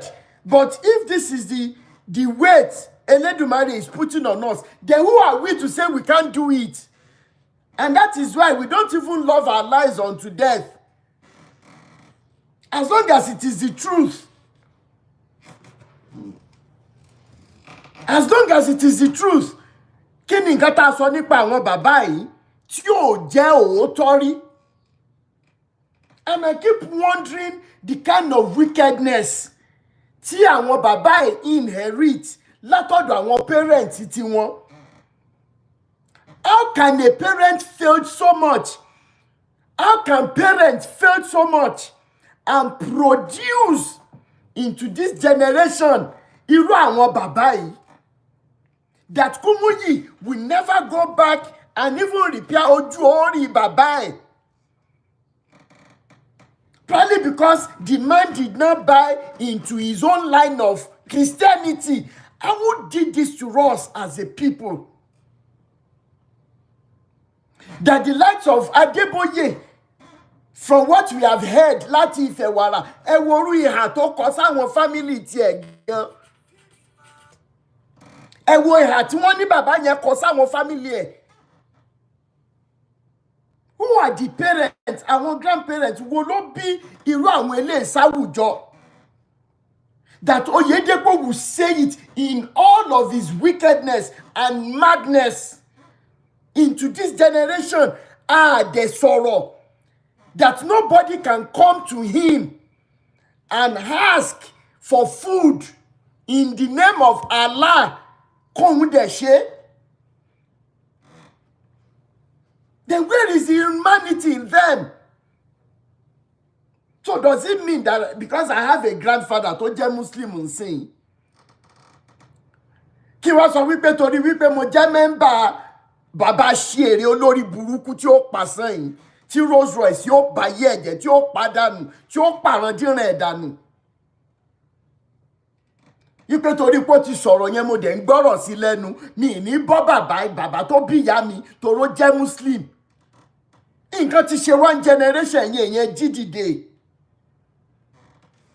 Nǹkan ti ṣe wá, wọ́n ti bà nǹkan jẹ́ lára wa gan. Wọ́n ti bà nǹkan jẹ́ dẹ̀ ní ká má sọ̀rọ̀. Ẹ̀yin àgbàlagbà náà dẹ̀ lẹ́lọ́lẹ́bọ̀ lẹ́ni tí wọ́n bá fi wèrè lẹ̀ kó ṣòkú ìyá ẹ̀. Ó máa sún jẹ náà. How did we get here? How? And I'm going to be very intentional with this family topic. Our children are dying under the weight of non-directional pattern of living. Our children are dying. Our young adults have lost it right in our faces. Àwa ò lose ẹ̀ tó báyìí náà nígbà tá à ń dàgbà. Mo ṣe fídíò kan kí n tó wá sórí live video. I don't know how many of you have seen that video. And in that video, I was saying that kí ni wọ́n fò lè ṣe láyé tí mo wá? Kí ni wọ́n fò lè ṣe láyé tí mo wá? Kí ni wọ́n fò lè ṣe láyé tí mo wá?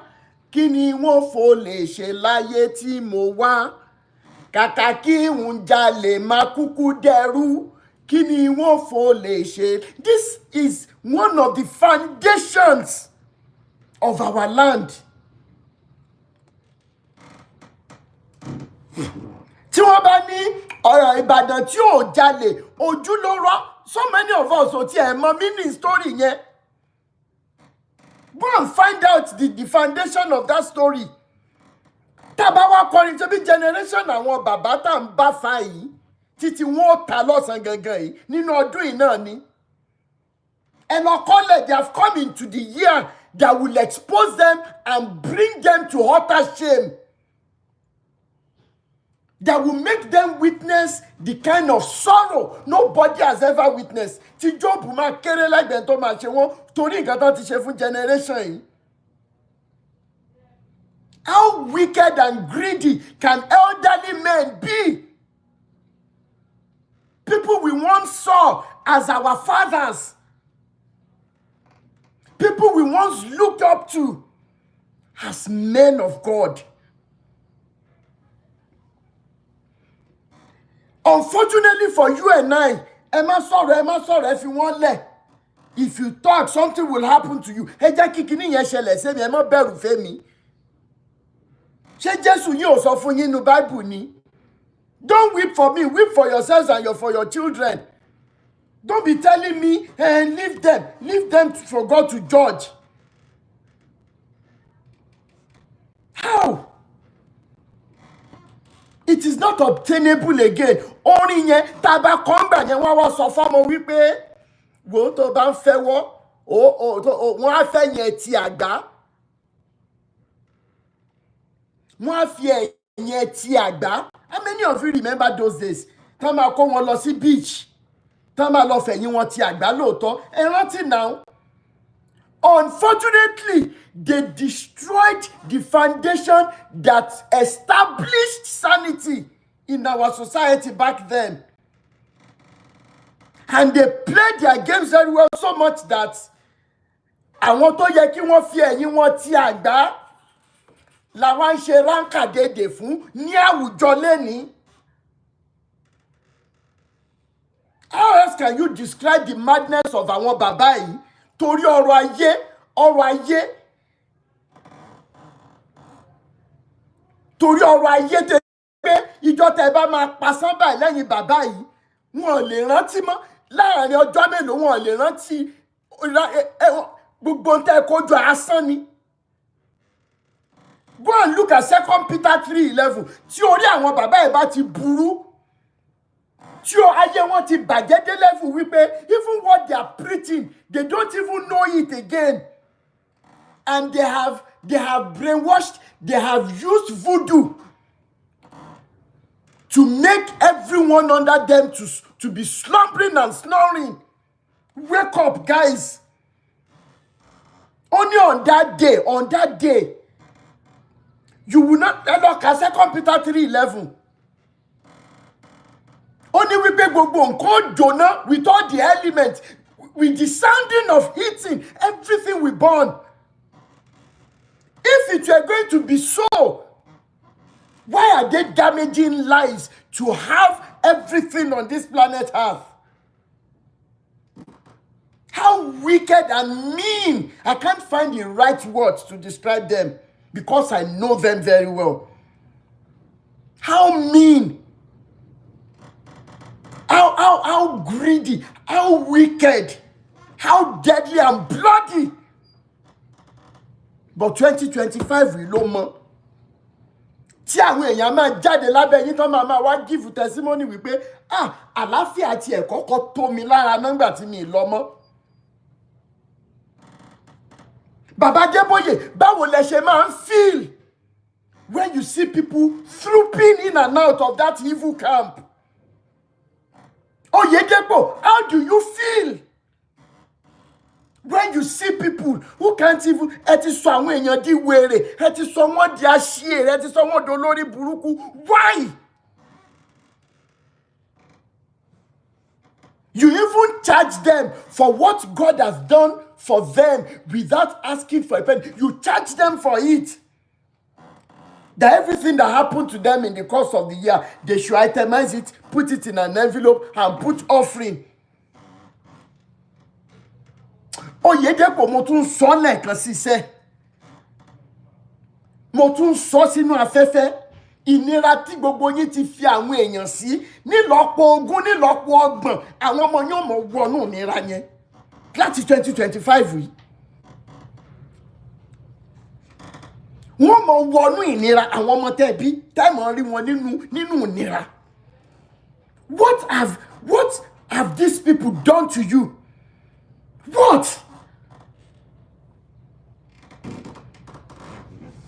The same private jet tẹ́ ẹ̀ ní àlàáfíà láti máa wọ̀ káàkiri ẹ ti gba owó olówó. Adébóyè ti yọ gẹ̀gẹ̀ lọ́rùn kì í ṣe old age. We've seen some old age people too. Kí náà ń pè Kúmúyì ti gbà ó ti yọ gẹ̀gẹ̀ ó ti yọ ké lẹ́yìn. Ẹ ti bà ayé aláyé jẹ́ ẹ bà a whole nation a whole destiny ẹ bàjẹ́.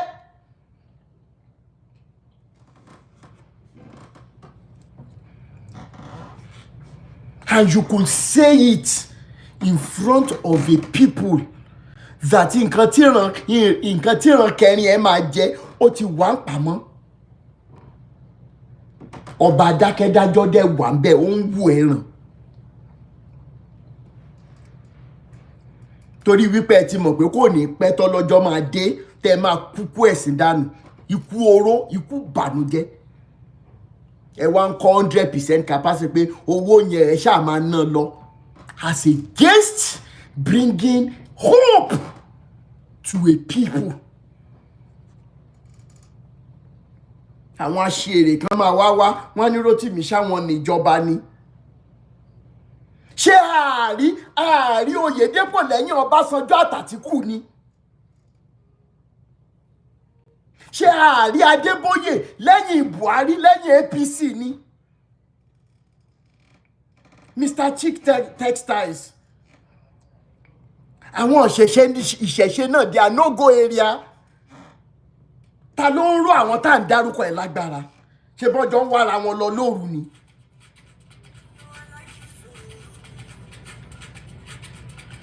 Kí ni mo tún?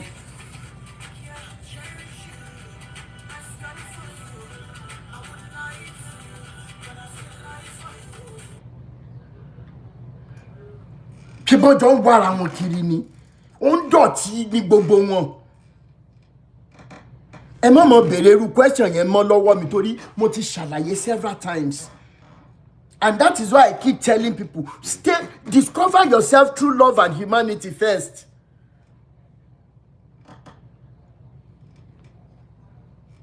Discover yourself first. Títí torí a fi gbé ẹ̀kọ́ aláwo rè. Ẹ jọ̀ọ́. It is only if I'm fighting for something personal or something that makes me to be selfish, you can come out and blame me. But as far as this is concerned, hey Joe, as far as this fight is concerned, I want to Kemi Ito Pajude Niku, irrespective of how many years people must come to that knowledge of self-fulfillment, self-love. They don't do me anything, Osazuwa. They don't do me anything, trust me. I wasn't really religious. And as a matter of fact, when I was attending, how many years in Moloni Redeem? I only went to RCF UI. Mode Sheto, and I think years after UI, Mode Losi Kilorukwe. Program Pastor Austin pè mí fún ní Wednesday yẹn. Tí mo fi pray man yìí dẹ̀ máa ń sọ̀rọ̀ dáadáa jẹ́ kí n join church, and that was probably 2009. So me pè ní church rárá, but I am somebody that cannot sit down and leave people without having anyone that will speak for them. They don't do me any strong thing. Trust me.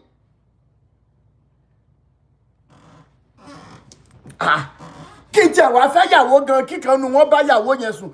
Adóniláyà ò jẹ̀bi aya yín ní kẹ́ kìlọ̀ fún now. I'm telling you the truth. They don't do me any strong thing. I want you to see through beyond that. Do me something. Tí wọ́n bá do me something, màá ti pariwo síta tí pé ẹjẹ́ máa ń sọ̀rọ̀ lójoojúmọ́ now. I beg. Enough is enough. I have been in the life of children before. I have heard, I have seen things. What is the essence of all this religious madness, busy and everything? Àwọn Táíwò Òjó náà tún ti dìde ńsìn tí wọ́n gan ti wá ń lé. àdúrà ogun ayé náà ni wọ́n tún ti give prophecy lẹ́ni sìn. And lastly, for so many of you that are praying, wọ́n fún yín ní prayer point. Ìwọ Ọlọ́run, ọjọ́ ọ̀la mi jẹ́ kó dára. Ìwọ Ọlọ́run, ọjọ́ ọ̀la mi jẹ́ kó sunwọ̀n. Ìwọ Ọlọ́run, ọjọ́ ọ̀la yóò lè dára tó ráwọn ọmọ tó jọjọ́ ọ̀la yẹn ti neglect wọn fún prayers now. You have neglected your tomorrow for frivolities.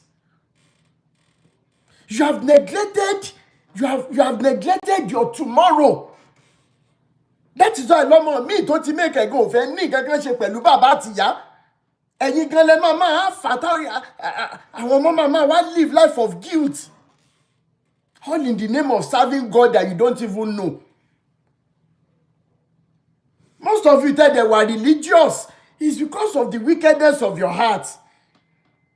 It is because of the wickedness of your heart.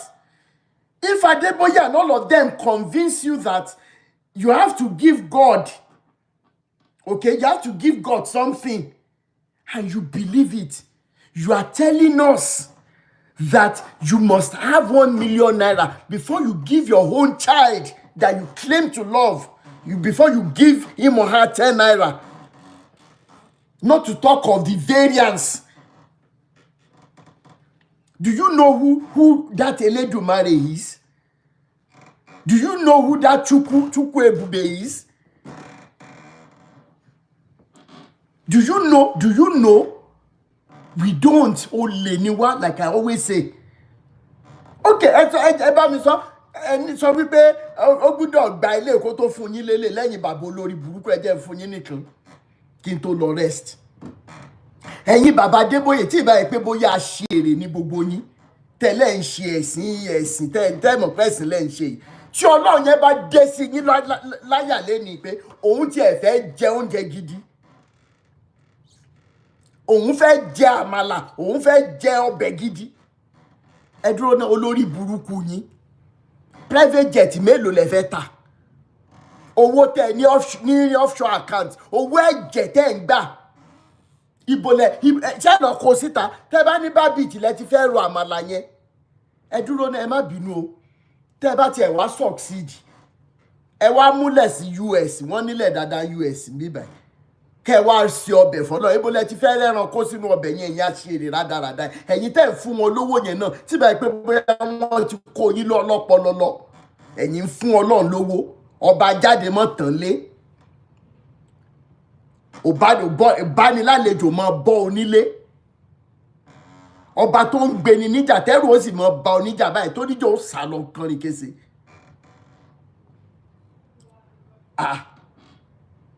Ẹ mọ Ọlọ́run yẹn ṣá, ọba tó ń fún tó ń gba agbára lọ́wọ́ alágbára, tí ó mọ̀ bá wa gba agbára lọ́wọ́ àwọn bàbá òṣì, tí ó mọ̀ fún aláìlágbára wa lágbára, tí ó mọ̀ wá ti alágbára wọn lọ kánrin kése. Àríru àlá, ọba tí ó mọ̀ gbé òkú jáde nínú alààyè, tí ó mọ̀ gbé alààyè jáde kúrò ní òkú, tí ò sí ẹni tó lè béèrè lọ́wọ́ ẹ̀ ní Ọlọ́run bá ń sọ yìí. Ẹ̀yin mọ Ọlọ́run ṣá, ẹ̀yin religious torí pé ẹ fẹ́ jẹ̀jẹ̀ ẹ fẹ́ gba ọrọ̀ ayé lọ́wọ́ Ọlọ́run. Ẹ mọ Ọlọ́run, ọba tó ń fi ojoojúmọ́ sọra ẹ̀ lórúkọ tuntun. Ó pa ogun pa ọ̀tẹ̀, alábẹ́ àsásí, afúnimọ́sìnrègún, ọba tó ti wà káyé tó mọ̀ wà, tí ó mọ̀ wà nígbà tó ń wà nígbà táyé wà lọ́wọ́, tí ó mọ̀ wà nígbà tí kinní kan ò ní sí mọ́. Òun lẹ̀yin sọ pé ẹ̀yin ń sìn pẹ̀lú owó, pẹ̀lú ọrọ̀ ajé. Ẹ̀yin lè sin Ọlọ́run. Ẹ̀yin lè sin Ọlọ́run. You think sísin Ọlọ́run is by the pages of this book or Quran?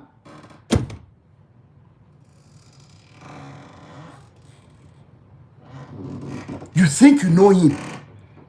Mọ Ọlọ́run, ẹ gbàgbé ẹ̀. Ọba tó dá ayé, tó dá ọ̀run, tó dá ilẹ̀, ọba tó dá oòrùn, tó dá òṣùpá, tó dá ìràwọ̀, ọba tó dá ènìyàn láwòrán ara rẹ̀, mo lọ́lọ́run mi ni. ọlọ́run mi ni èèyà ọlọ́run mi ni bó bá wà ó lè rí ọlọ́run mi ni bó bá wà tọkàntọkàn ó lè rí pẹ̀lú gbogbo ipá ẹ gbọ́rọ̀ yẹn pẹ̀lú gbogbo ọkàn pẹ̀lú gbogbo ayé rẹ̀ wá ẹlẹ́dàá rẹ̀ kó o lè rí. Elédùmarè tẹ́ ń wá lọ Sókótó ó ń bẹ lápò ṣòkòtò yín lára àwọn neighbors yín náà. Ọba tí ó tán bá lógun yá kò fi tìbọn ṣe kò fi tàdá ṣe kò fi tọ̀kọ̀ ṣe kò lo lóńdè kò lò fúnpá.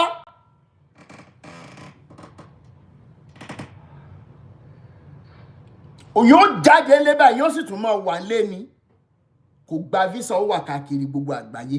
Ẹ jẹ́ lọ fi ọkàn ara yín balẹ̀ ní 2025.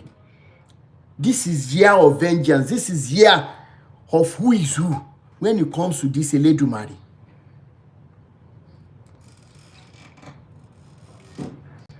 Gbogbo ẹ̀yin oníṣẹ̀ṣe tẹ́ ń ṣìṣe káàkiri lórí ìjẹkújẹ lórí ọrọ̀ ayé tó dẹ̀ pé bẹ́ẹ̀ dẹ̀ lélẹ̀ àwọn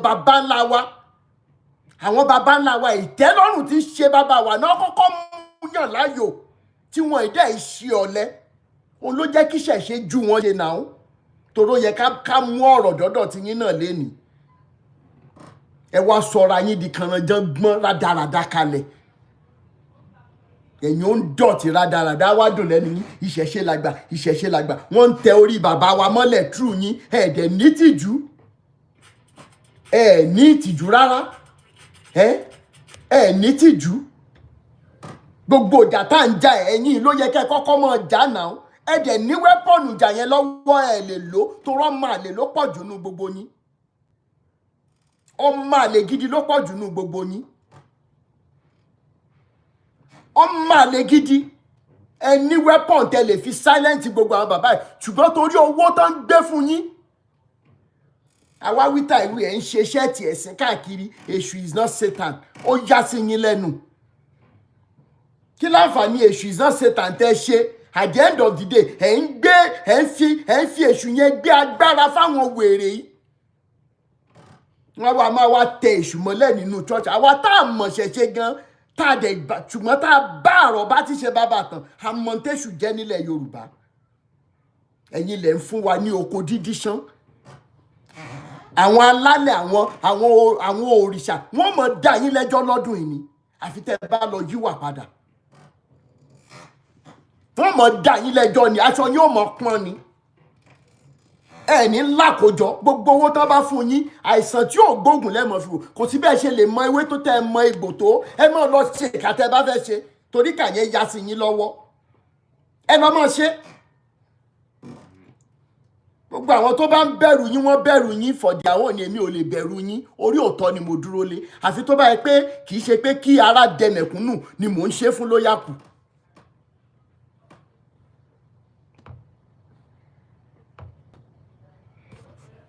àfi tí ìbá ṣe wípé kí ilẹ̀ wa káyé rójú nìkan mò ń sọ̀rọ̀ sí ló yà kù ó ní gbogbo nǹkan tẹ́ ẹ bá ń ṣe tí ó mọ̀ ràn mí ẹni tẹ́lẹ̀dùmarè kò lè mú kò tí ì dá kò sì ní í dá.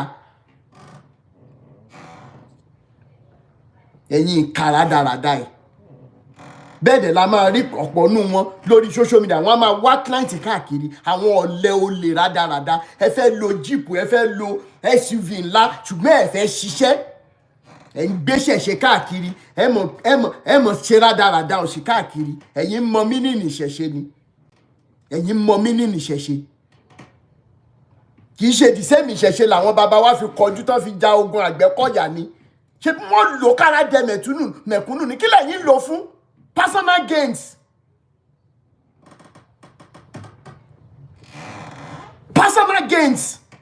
and enough is enough ọdún yìí ní ọ̀pọ̀ ọ̀nù yóò rí ìdájọ́ Ọlọ́run yóò rí ìdájọ́ Elédùmarè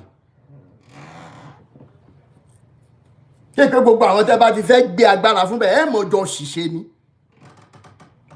ẹ máa jọ ṣìṣe lọ́dún 2025 kò sí ẹnìkankan tá a máa yọ́lẹ̀ gbogbo tẹ́ bá fẹ́ ṣe mọ̀ ṣe gbogbo tẹ́ bá mọ̀ tẹ́ fẹ́ ṣe lọ ṣe pé ẹ pa lẹ́nu mọ́ ẹ mọ́ jò sọ̀rọ̀ mọ́ ẹ ṣe kinní kan fún ibi pa yín bá mọ́ lélẹ́dùmarè mọ́ fún yín mọ́ ẹ̀yin olóṣì játijàti irú àwọn bàbá Adébóyè ó mọ̀ wá sọ̀rọ̀ tí ìbá yẹ pé bóyá rádaràdá jẹjọ ń ṣe káàkiri ẹni fẹ́ kú ó pàdé ẹni máa pa lọ́rọ̀ ìràwọ̀ àti yín lórí ìkànnì ẹni tó bá yẹ ká yẹgi ọ̀rọ̀ fún á yẹgi ọ̀rọ̀ fún torí ọjọ́ ọ̀la àwọn ọmọ wa ni ọjọ́ ọ̀la àwọn ọmọ wa ni òun là ń jà fún là ń sọ yìí kì í ṣe fún generation mọ́ torí ó ti bọ́ sórí àwọn àfẹ́ ọmọ wa sọ̀rọ̀ àwọn náà mọ̀ sọ̀rọ̀ rádà àwọn àfà rádaràdà ó ń dọ̀tí rádaràdà yìí níbi tó rí tí wọ́n kú dé wọ́n fi pé bikini wèrè tán dé sórí ṣe tóbi tó bẹ́ẹ̀ ni ẹ ti gbọ́rọ̀ lẹ́nu àwọn míì nù ẹ jẹ́ ń pí ẹ̀ fún yín kẹrí.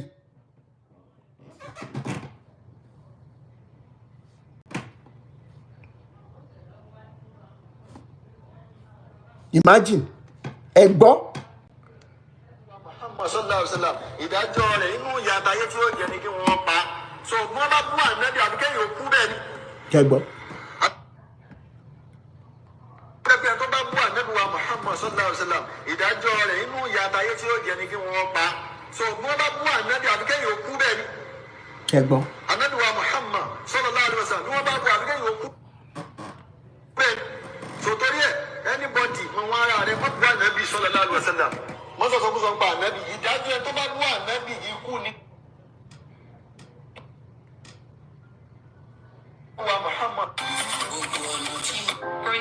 Bọ̀. Ànábì wa Muhammad sallallahu alaihi wasallam ìdájọ́ rẹ̀ inú ìyà àtayé tí ó jẹ ní kí wọ́n pa so wọ́n bá bú ànábì àbí kẹ́yìn òkú bẹ́ẹ̀ ni. Kẹgbọ́. Ànábì wa Muhammad sallallahu alaihi wasallam ni wọ́n bá bú àbí kẹ́yìn òkú bẹ́ẹ̀ ni.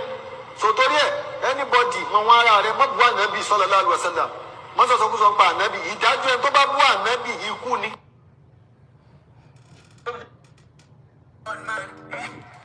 Kẹgbọ́rọ̀ kẹgbọ́ ẹ̀yin náà gbọ́rọ̀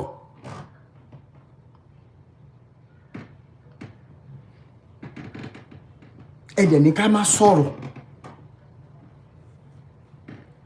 ǹjẹ́rú àwọn olórí burúkú ìgbúdọ̀ máa wà láwùjọ àwọn èèyàn lélẹ̀ tó dàbí ẹranko yìí ẹni tó bá ń bú ànábì lórí Quran tí wọn mọ̀ ibi tó ti wá tí wọn rẹ́dì láti learn. Ìjọ wo lẹ́yìn brothers àti sisters mi fẹ́ jiná gbogbo ẹ̀yin tẹ́ jọ́bìnrin mùsùlùmí tẹ́ ń gbọ́ wa lẹ́ni wèrè kan wà lóun fẹ́ fẹ́ yín òun ó dáradára bò yín lórí ẹ ṣe máa kọ̀ ẹ ṣe máa kọ̀ á dẹ̀ ti bèrè títí wípé ẹ dúró ná nǹkan márùn tí religion méjèèjì ṣe fún wa nílẹ̀ Áfíríkà ẹ jẹ́ ẹ mú jáde wọ́n mọ̀ wá mátàmọ́mátà èmi àló mú civilization wa èmi àló mú TikTok wa èmi àló imagine. Do you know what they call civilization during the days of our father? Kí wọ́n tó gbé àwọn religion wa ṣe mọ̀ bí tí civilization ti dé nílẹ̀ Yorùbá bọ́mọdé ò bá bàtàn yóò bá rọ̀bà ní bàbá tán ẹ mọ̀ ṣá ẹ fẹ́ lè sọ pé àwọn náà ń kọ́ wa bá a ṣe ń wọ aṣọ ṣóyìnbó ń wọ òfin ni ṣóyìnbó ń wọ òfin ni ẹ sọ fún mi náà ṣáwọn náà kọ́ wa bọ́n ṣe ń ṣe òfin náà ṣe ń ṣe sányán bọ́n ṣe ń ṣe òfin tán ń ṣe sányán ṣáwọn náà kọ́ wa àwa sọra wa dọmọ ọ̀ràn kí ìran kalẹ̀ adẹ̀ ń wí lójoojúmọ́ bó ṣe ń gbé tí ọ̀tún wọlé ló ń gba tòsí jáde wèrè tibí tó ní ìjọ tóun bá bọ́ láwàní òun sílẹ̀ ìjọ yẹn ní kinní kan nígbà tó lọ UK ṣé kò lo face cap ṣé láwàní ló wé ń bẹ̀.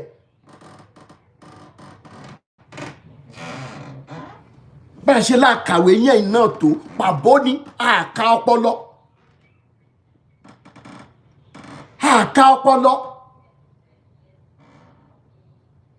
àwọn náà kọ́ wa báyìí àwọn náà ń kọ́ wa báyìí wọ́n impose nǹkan lé wa lórí they change our identities.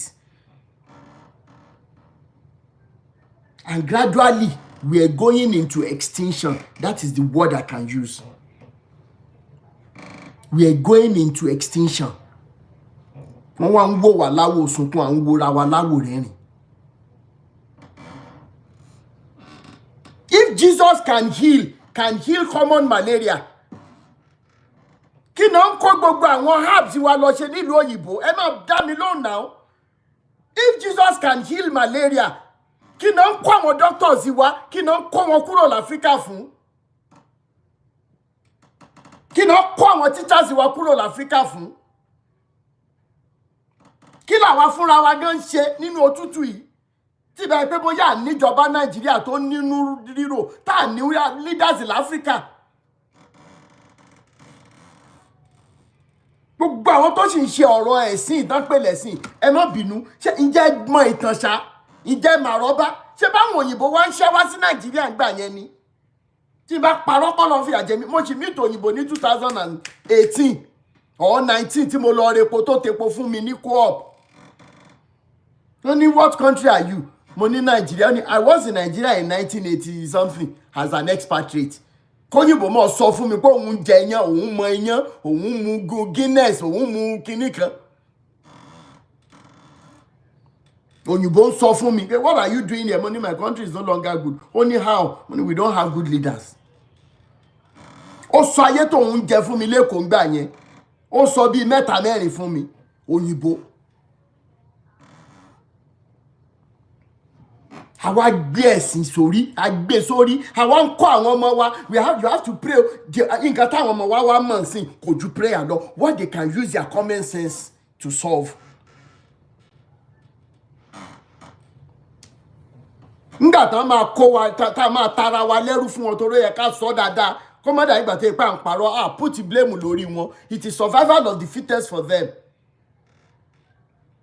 Sister Ayoeke, ó dàbẹ̀ lọ socket. At the end of the day, what are we talking about? Nígbà tá tara wa lọ́pọ̀, tá tara wa lẹ́rú. Táwọn ọmọ ìyá ń tara wọn torí ìbọn, torí mirror, torí Saturday night powder. Nígbà tá kọ́ àwọn ìyá wa lọ́ngbà yẹn, wọ́n force àwọn ìyá wa wọ̀wọ̀kú wọn gbà yẹn ni. Wọ́n treat wọn bí kíní. Kí làwa fúnra wa wá fi social media ṣe lénìí? Ẹ lọ wo orí social media náà, ẹ wo táwọn ọmọbìnrin wa wá ń ṣe ń bẹ̀. Ọ̀pọ̀ nù wa tá a ṣe ń bára wa sọ̀rọ̀ yìí, ẹ máa ní fáànù Tiwa Savage ni mí o. Ọmọ ọ̀ràn kíran nílẹ̀ Yorùbá. Ẹ lọ wo ohun tó ń wọ̀ káàkiri ayé tí ó mọ̀ sí ọyàn lẹ̀ tí ó sì dìlẹ̀. Ẹ lọ wo àwọn tó kù. Fáànù wọn ni mí o. We trade the future of our children on the platter of short time enjoyment. If I can call it enjoyment. We are so selfish. We are so wicked to our own children. And sọ̀rọ̀ nípa family lẹ́ni. And sọ̀rọ̀ nípa family lẹ́ni. In whatever way we are contributing to their death. Elédùmarè ó mọ̀ bí yín, ó mọ̀ béèrè lọ́wọ́ èmi náà. Mr. Rotimi, tí mi bá wò ṣe báwọn yòókù mi ń wò, tí èèyàn 1 million bá wò tó ò bá wò, ó ti reduce sí 999,999. But when we are not ready to help these children, wọ́n ṣe ìpè fún wa lẹ́yìn wá ọ̀la. Nobody is ready. Nobody is ready to speak up for them. Nobody. Fáànù wọn ni mí o. Débi wípé lójú ẹ̀mí wa, we establish someone like ọmọ rádaràda ọmọ àdánù yìí. Kí náà ń pè náà? Òkúnnẹ́yẹ, Idris Òkúnnẹ́yẹ. Lójú ẹ̀mí wa, à ń pe èèyàn bẹ́ẹ̀ yẹn ní Mummy of Lagos. And we help the movie industry to establish him in our midst. Yet we are so religious. Kíru Idris Òkúnnẹ́yẹ máa lóhun ṣe occasion kan. Kádà rí àwọn àfá olórí burúkú olórí aláyébàjẹ́ yìí tí wọ́n ń sọ sí ní pé tá a bá bú Muhammed ikú lè rí ẹ̀.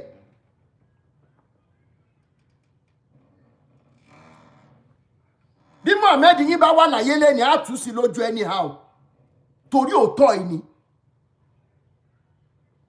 Ẹ wá jókòó síbẹ̀ àwọn àfá pẹ̀lú láwàní òfò láwàní olórí burúkú tó ń dé káàkiri ayé. Ẹ wá jókòó síbẹ̀.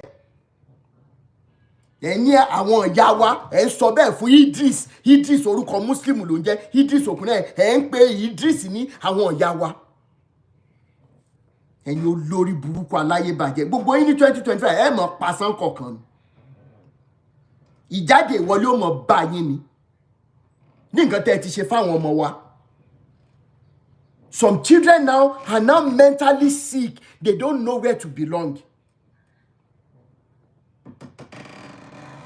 Kò tí ìṣẹ̀lẹ̀ sí ẹ fún ní moment díẹ̀ sí kẹ́ ẹ rí damage tá ti ṣe fáwọn ọmọ yìí all in the name of entertainment industry.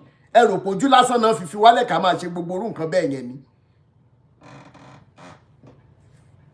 Ẹ rò pé ojú lásán náà ṣe fi wálẹ̀ tẹ́ pé lórí Facebook lásán táwọn lè ṣí for any reason orí Facebook they don't need to go to any special site orí Facebook porn wà ń bẹ̀ orí TikTok lórí live video báyìí wọ́n ń bára wọn sùn àjẹwà ń bẹ̀ à ń wò wọ́n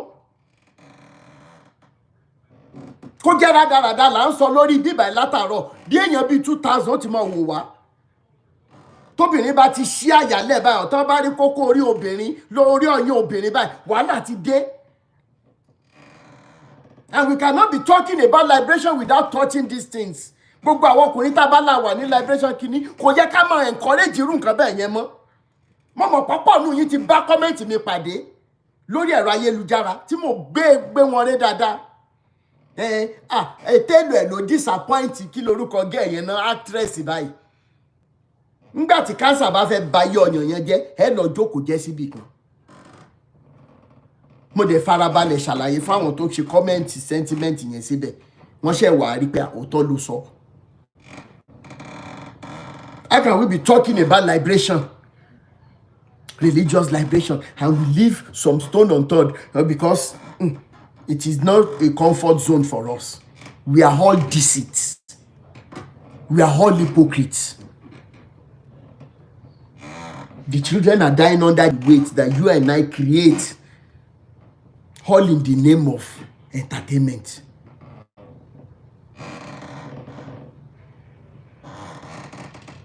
Ìjà collusion lóòótọ́ ni sá. Káwọ ọkùnrin tó níyàwó lẹ́ni o tó lọ́mọ. You don't know how many responsibilities that come with having children. Even if you don't have children. Àwọn obìnrin yẹn náà ti wá ṣe níṣe wípé tí wọ́n bá ti rí ìdí tí wọ́n bá ti rí ọyàn tó ń ṣe wọ́n ti tán. A generation that should be weeping and gnashing our teeth for what is happening to us today.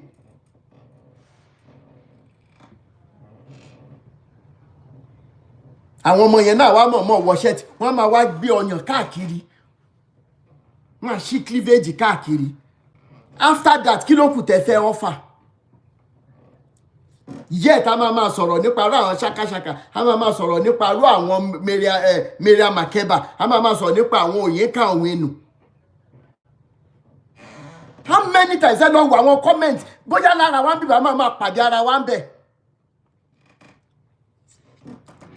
Ara liberation group member náà líle ẹ wo ohun tó kọ fọ́mọ lọ́mọ torí pé ọmọ yẹn ṣí àyà ó ṣì dílẹ̀ gbogbo eléyìí tó rí lánàá kí ló dà fún ẹ. Bẹ́ẹ̀ dẹ̀ lélẹ̀ tán bá sọ fún yín wípé ó yá ẹ jẹ́ kíyàwó yín post irú ẹ̀ ẹ̀mí pé tẹ́ ń gbèrú èèyàn bẹ́ẹ̀ ṣá ẹ jẹ́ kí ìyá yín àti àwọn ẹ̀gbọ́n yín obìnrin àbúrò yín obìnrin kan post irú nǹkan báyìí.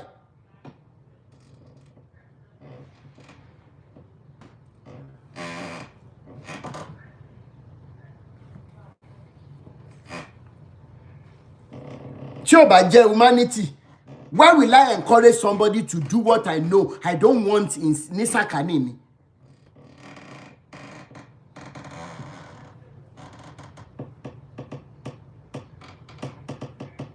Tí ó bá jẹ́ humanity, kí ló dé tí máa encourage obìnrin? And meanwhile, àwọn ọmọ tá a dẹ̀ ń sọ yìí náà, enough fairness, àwa tá a wà religious la sún wọn débi tán dé yẹn. Mo mọ tí mo sọ dáadáa. In 2019 or 20, a lady came to me, ó rí comment mi, ká tó dọ̀rẹ́ lórí social media. Iṣẹ́ tó ń ṣe lélẹ̀. Kí ló dé, kí ló sún ẹ débẹ̀? Mr. Rotimi bá ṣe ń béèrè lọ́wọ́ èèyàn nìyẹn. Her mother was sick. true life story now. Her mother was sick. Wọ́n ní bóyá 131,000 lọ hospital. Molly hospital Ìbàdàn. Ó wá ń wá owó káàkiri. Ó ń wá owó kiri.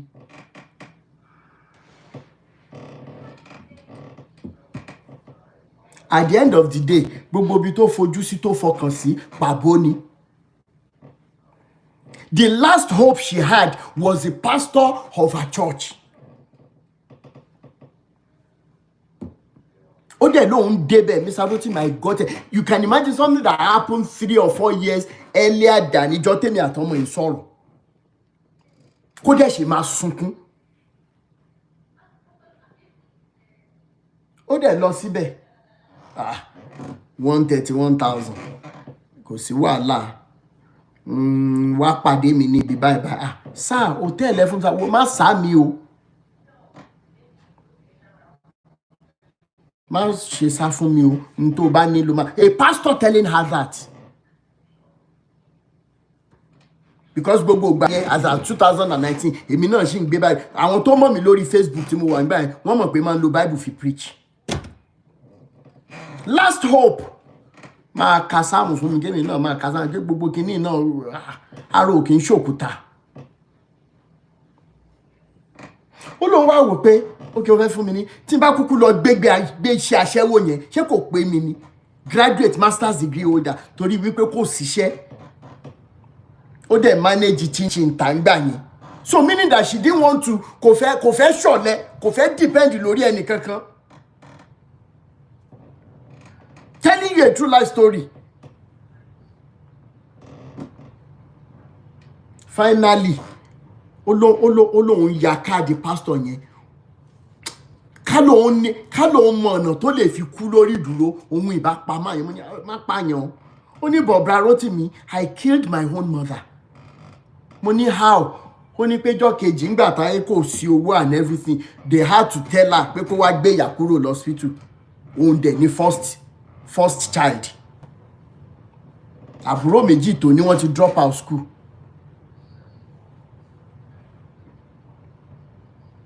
Kí ló ṣẹlẹ̀? Wọ́n gbé ìyàdélé ìyàdẹ́kù. So she carried that guilt until the day tèmi àti ẹ̀ sọ̀rọ̀. Kíkà lóhun ti mọ̀ ṣe bóhun ìbá ti bá pastor yẹn sùn. Kóhun dẹ̀ gbowó yẹn kóhun lọ treat ìyá òun. Pé the pastor was even telling her kó máa fún òun tó 500,000. Mo wá sọ nǹkan kan fún jẹ́ mo ní tó bá gbà fún pastor yẹn. Tó yẹ pé jọ́ tó gbowó yẹn tó kó dé hospital wọ́n sọ fún ẹ pé ìyá ti kú. How would you be feeling today?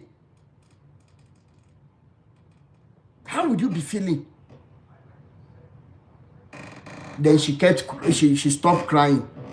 Only thank you for that. I never thought about that. Inú mi lẹ́dùn pé as at the time tẹ́mi àti ẹ̀ ń sọ̀rọ̀, ó ti wá ríṣẹ́ gidi. Gbogbo ìgbà yẹn mi tiẹ̀ tí máa kọ́lá àtàwọn pastors báyìí, mo kàn máa ń bú àwọn bàbá ẹ̀ lórí kíní ni anyhow. Kádì mo mọ̀ ní ṣe bí mi bá ti gba details pastor yẹn kí n gbé sáyé ń gbà ni.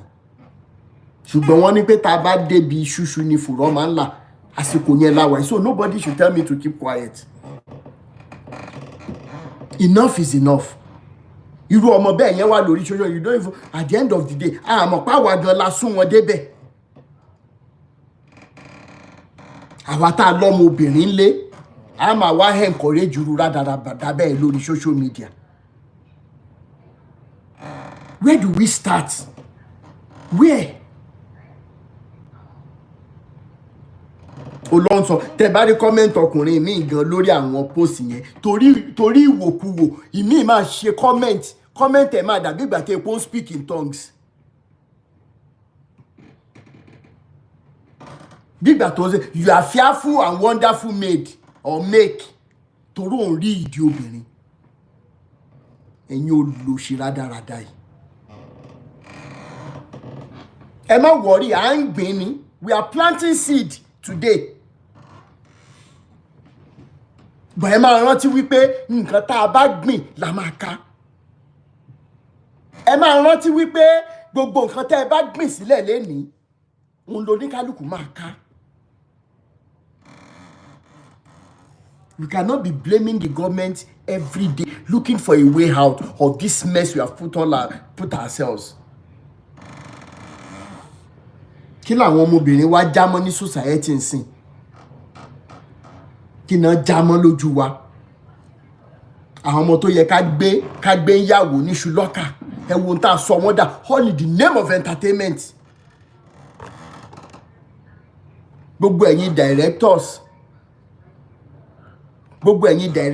movies, gbogbo ẹ̀yin kìíní, make it real. Ṣáà wo movie kékeré dàbò lórí burúkú gan ni gbogbo yín ni.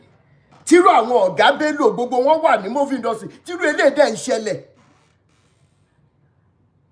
Ẹ lè fà àwọn ọmọ sílẹ̀ kan wo Yorùbá movie mọ́ lẹ́ni.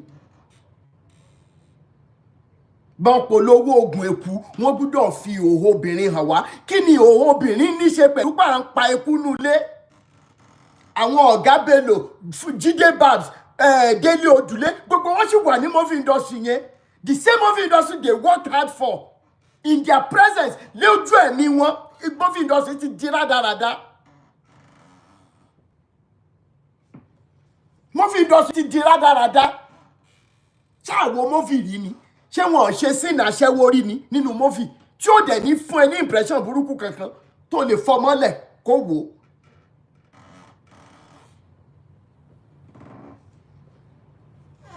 Lójú ẹ̀mí wa báyìí.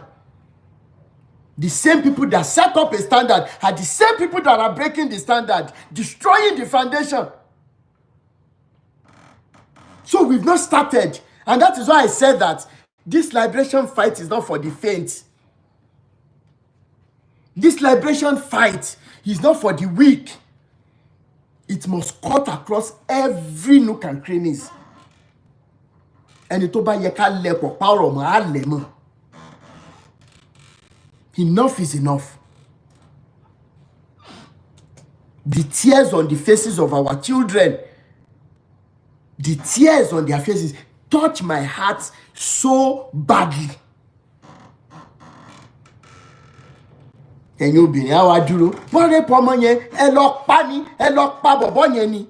Ó já sí yín lẹ́nu ẹ̀ mọ̀ pé jẹ́ ọmọ tán bá tiẹ̀ jẹ́ wà lórí yín ṣá. Ẹ mọ̀. Wọ́n wá sí social media lẹ̀ fún wa. Wọ́n sí social media lẹ̀ fún ẹ lọ wo nǹkan táwọn blacks irrespective of the country ẹ lọ wo series of comedy skit tán ṣe. Inú mi nù pé ọ̀pọ̀ nínú yín ṣì wà lórí Facebook, ẹ máa rí comment, ẹ máa bá pàdé náà.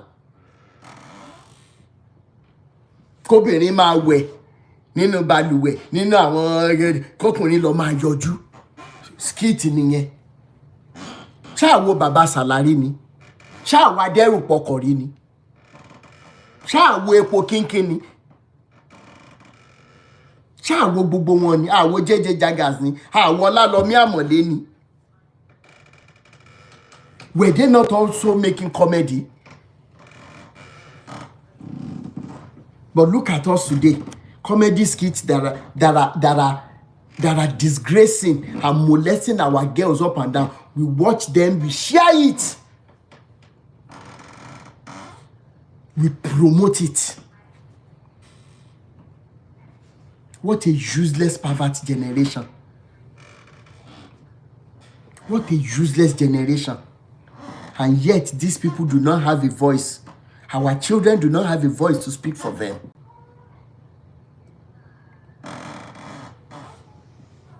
There will be Tawa Deleni.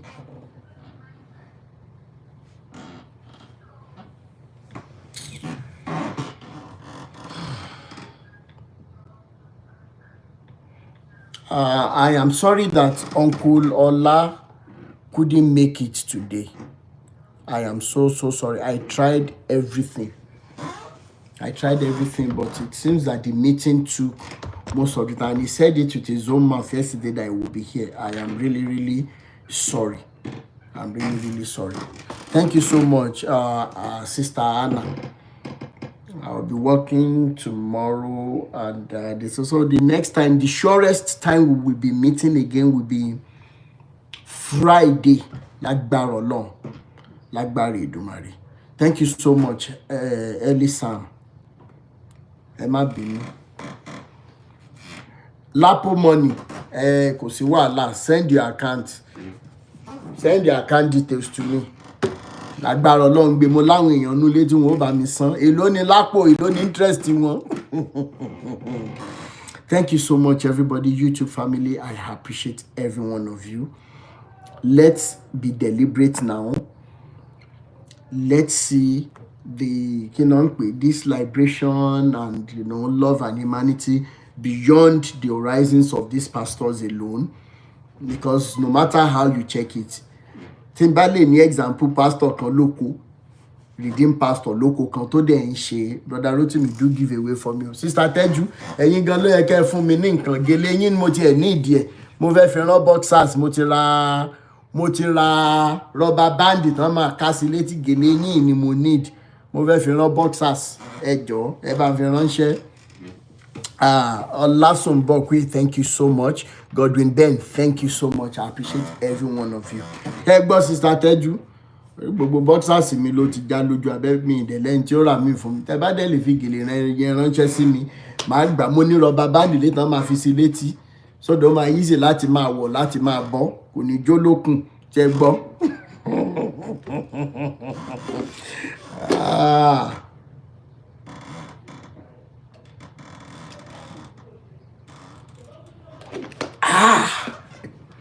Mo gbé nǹkan lura.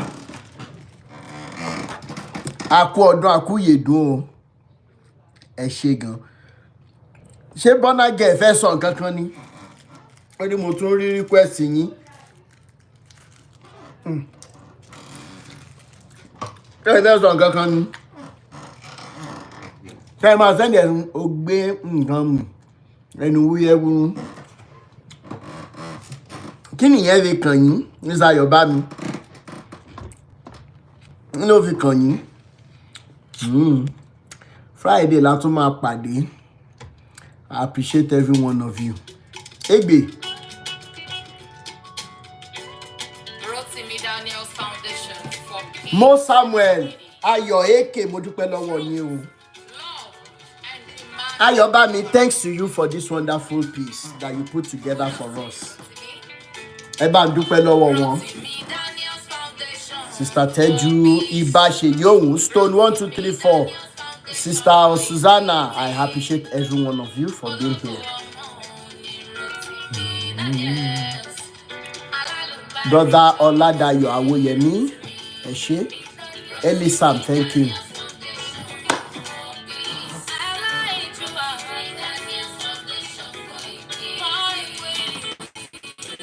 Oh yeah. Ibashe Yohun, kí ni ìtumọ̀ comment yìí? Can you put it in English? Gbogbo ẹ̀yin tẹ́ contribute, thank you. Be renewed, thank you so much.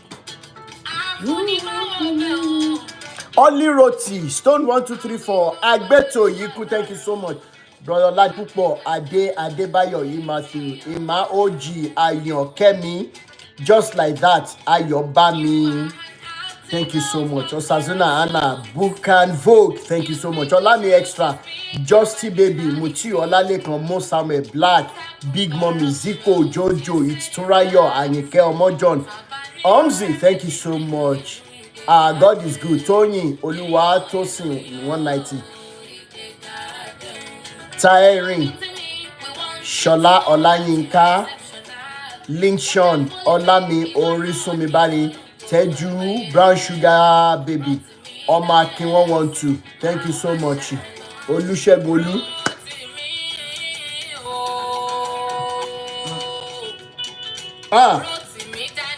Egbe, Olusegun.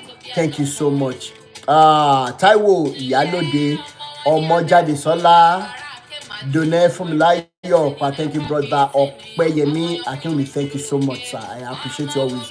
Elubo and Maria 55, thank you so much. Abiodun Benga, Streamline Faith, So Spread, thank you so much, Babami. Official Ashek, thank you so much. Tani Dot, D Command One, thank you so much. Adezenab, Saliu Akade, Olagrit, Andrew Alexi, Shegun Dexter, Lola Odepoli, thank you so much. Adex African here, thank you so much. Olajide Collins, Idowu Tesi, K, Becky B, Busy B, Omola, Adenike Shobanjo, MS, Agbeke Ade, thank you so much. Funny Kiss, Mobolu Sam, Cecilia Fagbemiro, Regina, thank you so much. You Sunday, Old Juvi Beauty, Aṣíwájú baby, hello Mamo, Ọmọ Ilela Boye, thank you so much. NK, Yoruba movement, thank you so much. Babatunde Omotolu, The Floods, Ajoke, Lutz Morgan, thank you so much. Jiblo.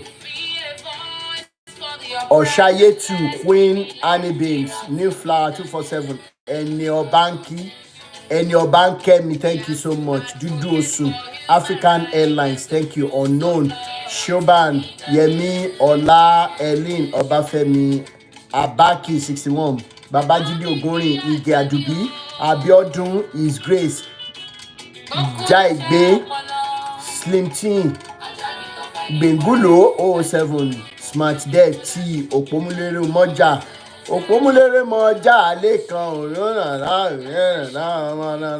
Flo Monix, Divandi, Shem, KPP Gold, Letty, Parakoyi, thank you so much. Moscow, Abioye Lawa, Royal Omo Yoruba, Akara Olaoluwa, Godson, thank you so much. Official Mickey, Ayodele, Ade Victoria Akiloye, thank you so much, Baba. Kasim Alpha, thank you so much, Baba. Temitope Omotele, Aja, Amoke, Robert Sawi, the young God bless, thank you so much. I appreciate every one of you. Thank you so much. I appreciate your happy new year once again. Thank you so much. Liberation all the way. Decide lórí slogan wa bóyá máa decide ìjọ Friday. Ẹ mú slogan jáde o. Tá máa fi kíra wa.